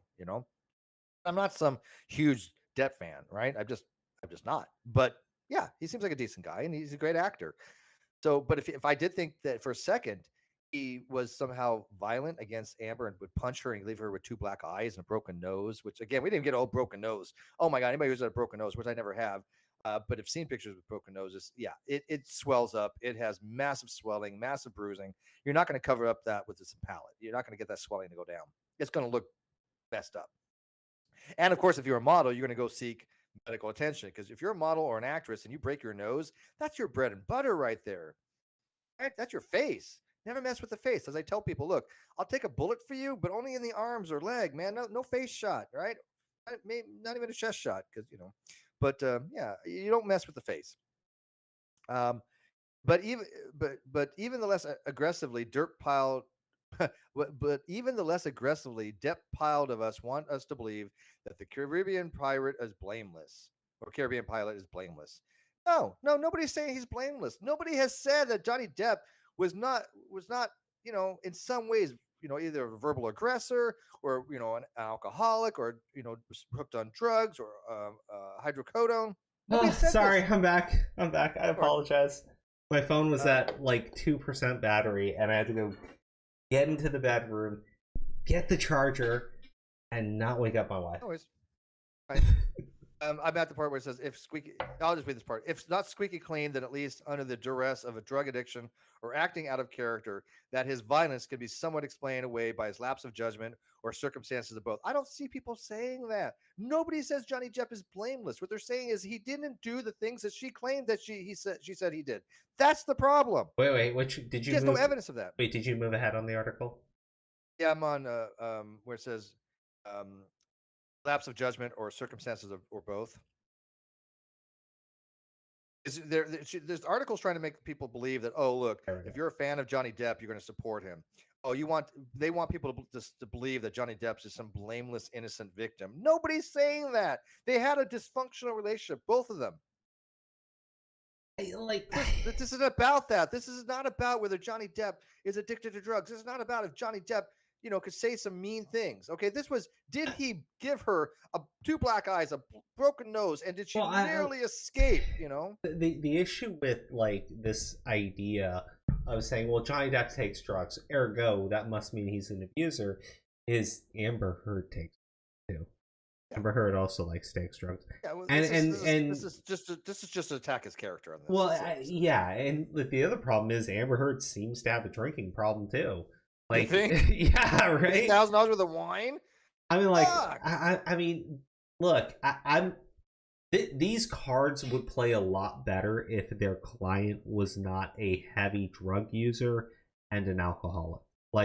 And the other problem is I would be looking at the jury of it, because they're normal people, right? Most normal people look at the people in Hollywood and they're like, they're all on drugs, they're all alcoholics, they all do weird shit. And it's like you're going into court and you're talking to those people and you're like, this man does drugs and he's an alcoholic, and that means he's an abuser. And also our client does these things, but don't pay attention to that. Yeah, exactly. Johnny Depp goes up on the stand and all of his witnesses say the same thing. Yes, he does drugs. Yes, he drinks alcohol. We don't think he's all that much of an alcoholic. I like that one dude who's like, I think Captain Jack Sparrow is more of an alcoholic than Johnny Depp. Right. Yeah, not and people can say, oh, they're standing for them, blah blah blah. But it's funny though. That's the problem. but even her key witnesses have not said one instance of violence. Again, one of them, Penelope, had said, yeah, she's seen him be violent toward her, but she doesn't ever explain how. Yeah. Right? I mean, he didn't hit her. He didn't kick her. Okay, what? And then even this whole story about being pushed down the stairs or something like that with her sister, that's convoluted too. There's multiple iterations of that story. Yeah. But all right, so go. Let's get down to the next thing. So let's get going here. I don't want to think about what this is saying to victims of abuse who are considering coming forward. And oh, you asshole! Oh, they're thinking, don't lie like Amber. Can you? Yeah. Hey, maybe like we don't go ahead and support a woman who's obviously lying. I don't know. Maybe that's what we want to tell us. Yeah. That's crazy talk. And regardless of what her did or didn't suffer at the hands of Depp, isn't the relentless memeing of her a form of violence in itself, you asshole? No, it's the You fucking asshole. internet. Welcome to social goddamn media. I mean, like, this woman's a millionaire. Like, what do you mean? Memeing is not violence. Okay, words are not violence. I swear to motherfucking God, this is the dumbest fucking statement I've ever fucking heard. But by the way, accusing Johnny Depp of being a rapist wife beater, that's totally okay. Right? Yeah, that's just fine. that's fine. Memeing is violence. You know, look, you could he would have made the argument relentless memeing is a form of harassment. Okay. Maybe it's torturing a little bit, but whatever. But to say it's a form of violence, I feel like she deserves it though. That's the problem. Look, I do too. Look, I'm all for memeing shit that is deserved to be memed. I'm not. Yeah. That's the internet. I do the same thing. I've done memes. I get what you mean. At a certain point, it could probably be like, oh my god, but like, if there is anybody who deserves that, right? There's anybody like on every level. There's a reason why it's relentless memes, because the whole goddamn internet knows she's lying. Is the pummeling by social media not a type of psychological assault? Are we not witnessing a modern day witch trial? I know that blew me away. It's not a fucking witch trial. The witch trial is no. There was a witch trial. It's what she did to her husband. Initially there was that was a witch trial, right? In 2015, 16, 17, in those years, that's why he lost all those contracts. Well, he found out that he had lost roles through media. Yep. The companies didn't even contact him. Yeah, that was a witch trial. Yep. Some weeks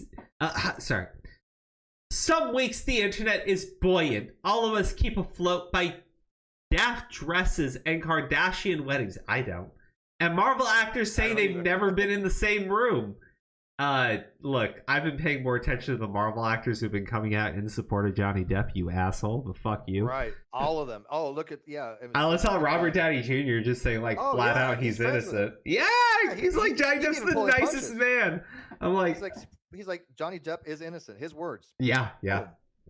Like he's got a hell of a good reputation, Johnny Depp, now. I mean, he was an ex-drug addict, too. But you know what? He overcame his demons. Yeah, he's overcome these things, and he has become very successful and a very I think brilliant actor. So there was a story that Tug had posted recently from Kevin Smith. Kevin Smith got Johnny Depp to be in his movie Tusk, and when he explained how Johnny Depp took the role, it was actually a really sweet story. Apparently, their kids go to the same school. He had texted him. He gave him the script. Johnny Depp said he was intrigued, and then he offered to like just do a part for the film. And when he had a scheduling conflict, Kevin Smith, like, I guess, bent over backwards to fix it. So you get Johnny Depp there, and Johnny Depp's response to him was like, "You're willing to do that for me?" Like, just the nicest fucking guy. Right? Like, and that's the thing. Anybody who talks about him, he treats people with a certain amount of respect, and he's very, very, very nice. He's very genuine. And again, you can say that he pays off his staff, but like, no, he showers them in gifts because he seems like the type of dude who didn't. I agree. I think he does it because he really does like, giving back. And by the way, Kevin Smith is one of those guys that I think he has a really good nose for these kind of things, and he, the people that he has worked with, where he says are difficult, I believe him. The people that he's worked with, which are great people, I for some reason believe Kevin Smith. I've listened to his stories when he's talked about. I don't know if you ever listened to Kevin Smith's story when he was working for Prince. It's one of the funniest things. No, I haven't. If you get a chance, just I'll check it out. Spoilers, but go find it. It's freaking a riot. Well, so one Smith's thing, a funny guy. So like they've tried to argue in court that actually he's hated in Hollywood. He has a terrible reputation. And it's like, if you listen to Kevin Smith's story, he's like, this guy showed up to film over the course of like a day. When he showed up, he didn't know that he was supposed to remember this certain part for the film, and all he had to do was read it, and 30 minutes later was ready, and the shot for the film itself was their very first take of that scene that they had captured. So it's like, obviously Johnny Depp, if he wants to do it, is a really good actor. Yeah, he's got skills. I think look, I feel like he's in a bit too much, right? And I personally am not a fan of Johnny Depp, but for me to sit there and say like he is not a talented actor, that's a lie. Oh, that's of course he's a talented actor. I don't like the pirate shit, but like, I thought he was funny. It was funny at first, but things like somebody, the guy says like, you were telling the truth. He's like, I do that a lot, and people still surprised by it. Okay. Look, I will say this. I know it sucks that he lost the Harry Potter. What is it? The Caravan or Beast or whatever. Beast. Fantastic Beast. Yeah. Fantastic Beast. Yeah. I understand he lost the role in that, but let's be honest, that was a godsend for him, because I hear that franchise is completely fucking dying. Yeah. All right. Continue on. Okay. The Marvel part. Okay. Other weeks, it just feels too heavy. We're watching people actively seek out humor in domestic abuse as Roe v. Wade is terrorized by pro-lifers, as we see yet more episodes of racially aggravated violence. We'll rally. We always rally. But right here, right now, it feels shit. I spend a lot of... I was going to read through this shit. I was just saying, well, one second. This is the fallacy of relative privation. It's like, oh, don't look at what's going on over here. Look at what I find to be more important. By the way, SCOTUS has not ruled on that yet. But I mean, the people use humor on these types of situations as a coping mechanism.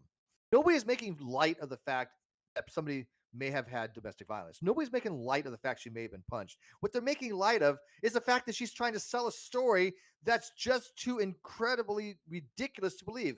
People are incredulous because they're listening to her going, "You are so full of shit." That's what they're laughing at. Actually, Steve, just one thing to be clear. Depp himself apparently has a pretty dark sense of humor, and he also kind of laughs about a lot of this stuff.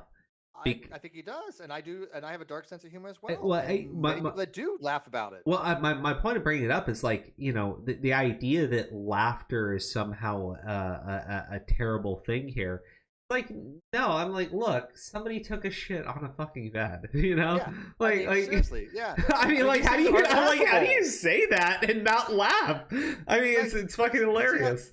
See how they twist this? Oh, it's actively humor and domestic abuse. Oh, dude, come on. You see the text Johnny Depp sent at the time? It's like, don't worry about Amber. She's just down in the dumps.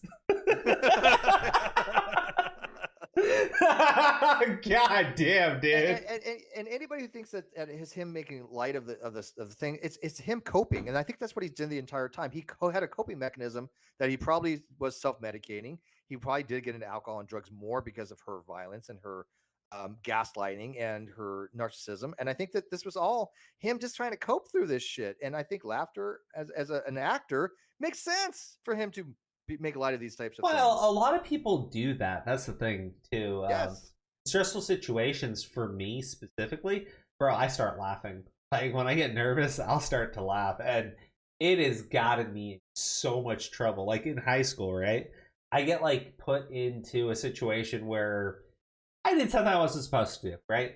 And I would have to like go in and they, be like, the interrogation where they're asking like 3 people in the room, who did what. And it's like they get to me and bro, I start laughing. And it's like, is something I said funny? It's like, yes. It's like, well, when something's so okay, I'll give you a perfect example. Then let's read the rest. Not to get into too much detail, but when somebody tells me that they think that they're valued at $2,000 on my channel, I was laughing at that. I was like, yeah, that I find to be comically stupid. I was laughing at it, and some people were like, oh, you're laughing at your co-host. You're not taking them seriously. It's like, well, when you tell me something that I find to be completely ridiculous, yes, I'm gonna laugh at that. It's a natural response. If I say, hey Crow, by the way, my appearance fee tonight for showing up on your channel, I want $50,000, please pay me. Exactly. You see, that's the response I would expect. All right, let's go on. Okay, I spent a lot of... He only offered me $10,000, by the way. Got that in writing. Wait, what? No, take that back. Take that back. Damn it! All right, you call me out on it.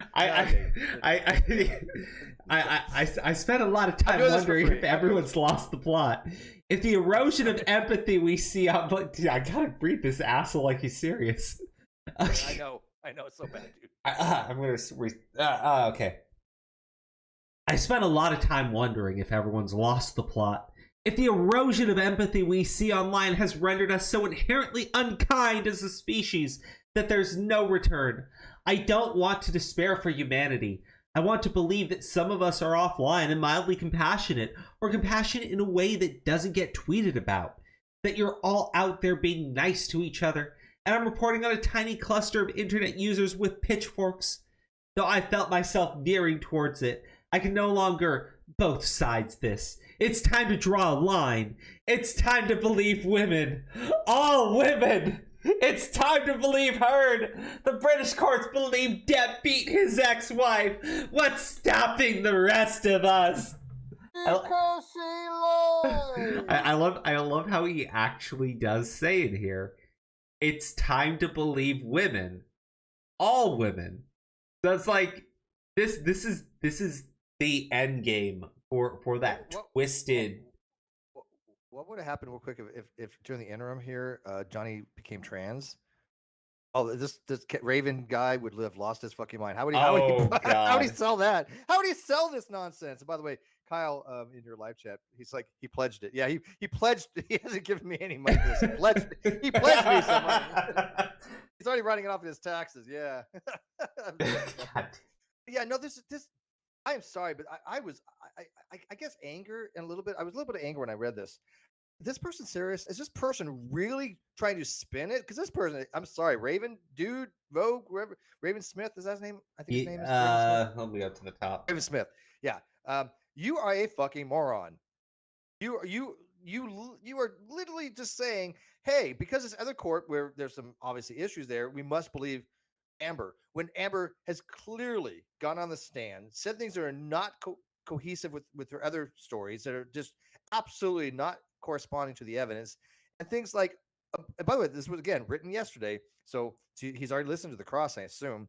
Yeah. And for her to say, oh, I never sold the story to TMZ. I never gave the story to TMZ. I never alerted the story to TMZ. Yet in 2016, I didn't want Johnny to find out from other things like TMZ, who had been alerted.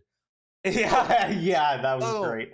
I loved how Camille was just like, you let something slip out that you shouldn't have. Yeah. And I'm like, God damn, really just nailing her. Do you have that part of the video? Can we leave people the last thing that they hear on this particular video of Camille saying, you let that slip up, didn't you? Oh, shit. Yeah, let me go back to that. That needs to be heard. That, to me, was the quintessential point where you done fucked up. Let me go back. Let me go back, because I love the way I love how she just like covers her mouth. She's just like, oh no. It's like so quick. Yeah, and you never see her do that anywhere else. That was pure instinctual protection at that point. That was not acting. That was instinct mode kicking in. She knew she had done fucked up. And I would love to get I want to watch the body language experts. I do watch them. There's 2 out there that I watch. Oh gosh, they're very good. They are so much fun to watch. I will love to hear what they thought of that particular moment right there. Oh yeah, Okay, let's. Play it. I went back a little bit so we can see the entire thing. And we'll end it with Camille. Watch it. or my intention to do so from some other source other than TMZ, which was alerted. Oh, that moment. You slipped up there, didn't you, Miss Heard? You let it slip out Whoops. that TMZ had been alerted to your filing of the domestic violence restraining order, didn't you? I disagree. That's not what I'm talking about. TMZ is the same outlet that you released the video of Mr. Depp attacking the kitchen cabinets the day before this deposition was taken, wasn't it? I didn't do that. I don't TMZ know how owns to do the that. copyright to that video now, doesn't it? Oh, Yeah. Okay. Yeah. Well, hold on. A ton of people. Well, hold on. A ton of people have been getting their videos copyright claimed by TMZ when they're reporting on this story because they own the copyright. Right, bro. Like that had to have come from this bitch. Like, right, of course, they own the copyright, and of course, and for you know, I love the way Camille lets her just do a little bit, hang herself, but doesn't let her go too much because she's not. If you notice, she's not pressing her on this stuff. She's just letting the jury just absorb it all. And for her to say, "Oh, I wouldn't even know how to do that," really, you wouldn't know how to do that. I find that to be just unbelievable. And when she had said, "Well, yeah, the TMZ has the copyright," how else would they have gotten the copyright for that if not from her? I know. Who else could give? Who else could give that? Damn. To me, I don't know. It's like you had to be on the jury after you just saw her on camera.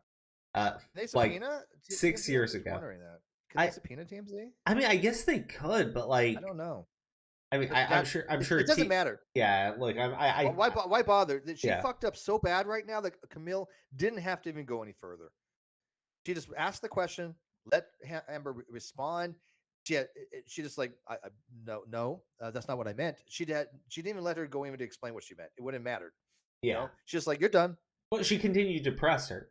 Now the she did press her a little bit. Yeah, but well, I mean, mostly to shut her up. Yeah, just enough. Yeah, I mean, the next part here that comes up, and I'm not going to play it because I know you had to go, is specifically getting to bring up the ex-girlfriend. And the attorney not only gets to bring it up, but gets to state the title of the article, which I guess previously they had agreed to keep out.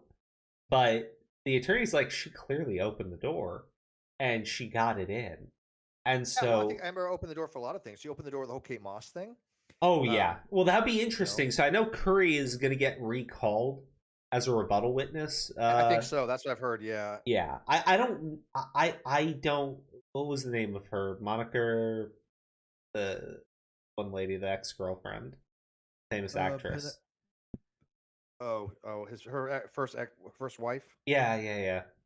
That's the one people are talking about, right? Monica something. I don't remember her name. It's all insignificant. You just said it a couple seconds ago. You're not talking about. You're talking about Tasha Van Ray. Kate Moss. Kate Moss. Yeah. Oh yeah. Kate Moss. Okay. Yeah. I was talking about Tasha Van Ray because I don't know if they're really going to call her because I don't know if they need to. But that was Amber Heard's relationship. Kate Moss was obviously with Johnny Depp. I didn't know which one you were asking. Well, I meant Kate Moss because okay. Yeah, because like that's the one where I know that people were like, oh, they brought Kate Moss in. Like, I'm sure Kate Moss would defend Johnny Depp. It's just I don't know what else she would really say other than being a character witness. Well, no. What the point was, because she was saying that in a moment of supposed violence, she was thinking back to the Kate Moss instance, somehow like relating to stairs or whatever. We know now that incident never happened. So what was she thinking back on for something that never happened? That's why she fucked up. Well, yeah, I mean, but if Kate Moss gets called out as a witness and she did show up in court, well, what would she actually say? Like, no, it would never happen. That never happened. And therefore, that Amber was lying about her thinking in her mind at the time. Oh yeah, I'm just saying. I don't know if they do that. I doubt it. And it is a little bit of a an understanding of psychology that she couldn't have thought about something that didn't happen. But the whole thing is she keeps on opening these doors, and that's why I'm sure her lawyers have been frustrated. It's like, shut up. Don't be opening these fucking doors, especially things that may have already been ruled on, because we don't know what was admissible and what wasn't admissible. But as soon as she opens the door on stand, Johnny's lawyers are like, yes, you open it. We can go that route. Yeah. Like the whole TMZ shit. Oh God, I have no idea what the ruling was before. I don't know if that was actually admissible before, but her saying I didn't look at the TMZ. Oh, really? Oh, okay. Well, anyways, all right. Let's wrap this up. Yep, we're all set to go for the night. I'm gonna play some music to close us out. I just want to say thank you again, Steve, for joining us tonight. You, man. Pleasure. I love this. This was great. Seriously, I enjoy talking to you. And oh, dude, my channel. Oh, anytime. Just hit me up with the not anytime. I got a wife. She takes up a lot of it too. But yeah, no, I'd be down for another stream sometime. I appreciate that. I apologize though. I got the actual stream created late. I'm gonna put a link for your channel in once this goes live. I'll just need to edit it. I appreciate it. Yeah, I if you want to put my main channel and then the Non Sequitur show. Anybody wants to come by and subscribe to me on my channel, I do philosophy stuff and I do reviews of stuff, and then a Non Sequitur, I don't know what the hell that is anymore. It's fun. So, well, I mean, like the last video, we were doing the Requiem for Flat Earth, talking about how that's dead. Tomorrow I'm doing a Young Earth Creationism. Wait, Flat Earth theory is dead? I think there's some good arguments to think that it's definitely I mean, if it's not flatlined yet, it's in the death throes. Look, I'm just saying, Flat Earth theory is probably the best theory because it would mean that we could literally just push all the assholes right off the edge. Yeah, no, hey, look, I'm all for it, man. I'm all for Flat Earth. We don't have to deal with time zones any longer. Exactly. I'm really cool with that. But yeah, so if anybody wants to come over to the Non Sequitur show, we'll be streaming tomorrow. I think it's I don't know, 6 or something. I don't know. Wait, because everybody over here is used to East Coast times. Is that 6 Pacific? I don't. Well, it's 6 o'clock your time, right? Right now it's 10:12. No. I mean, when you do your stream. Usually I do it at 5 o'clock, but I think tomorrow we had to change it. So let me check my itinerary here. Tomorrow is at 6 my time, so it's 9 Eastern. Yeah, okay. So 6 o'clock Pacific, 9 o'clock Eastern. If you want to check it out, tune into the Non Sequitur show. I'll have a link put into the description for this stream. Refresh it in 20 minutes, and you should see the links live there. Anyways, everybody, thank you so much again. Say a special thanks to our guest, Steve McRae. Really appreciate having you on. And as far as what you guys think about this whole trial and Me Too and everything, look, I just want to get one final thought out, and that is obviously that abuse does happen. Women are abused. Men can also be the victims of abuse, and sometimes it is a lot harder for men to talk about that because we're supposedly seen as we're supposed to be the ones that get shit done, be the protectors, right? And it's a little humiliating for a man to come out there and reveal that his wife is physically abusing him. Not like it's easy for a woman to say it either, but it's just, I mean, people aren't going to believe you. I think that's what it comes down to. And it is sad. And I hope that Johnny Depp gets the justice he needs in court. I think he's getting it in the public eye, but getting a win in court, getting it on the record that this woman is lying about him, I really hope he gets that, because it's so rare that you can get your justice that way. And it really needs to happen more often when somebody lies about you. All right, Steve. Sorry, I had to go on a little monologue there at the end. All right, we're going to play some music. Everybody, thank you so much for tuning in again.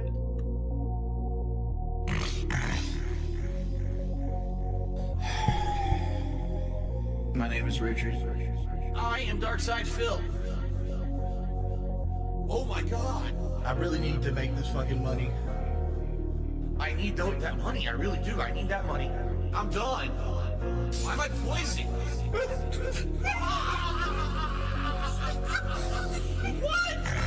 Why am I toxic? It was fucking lonely. Why am I toxic? It was fucking lonely. Phil's a faggot. Phil's fat. Phil's a loser. Phil's a loser. Phil's a faggot. Phil's fat. Phil's a loser. Phil's a loser. I just can't do it.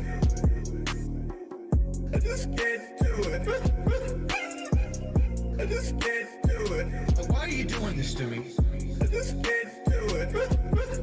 Real talk, why? Anybody who says they have Apple Art. Anybody who says they have Apple Art. We made $1 and lost 1 subscriber. So you guys earn 3 minutes of commercials. I don't spill my fingers. I touch my face. Did something that's a twitch. Did something that's a twitch. Got no bitch in my blood. 0 bitch in my blood. Honestly, straight life in people's faces. I don't spill my fingers, right? That was my depression. I need that money. Pay my bills, electric bill, the internet bill. That was my depression. I need that money. Pay my bills, electric bill, the internet bill. I just can't do it. I just can't do it. I just can't do it. Like, why are you doing this to me? I just can't do it.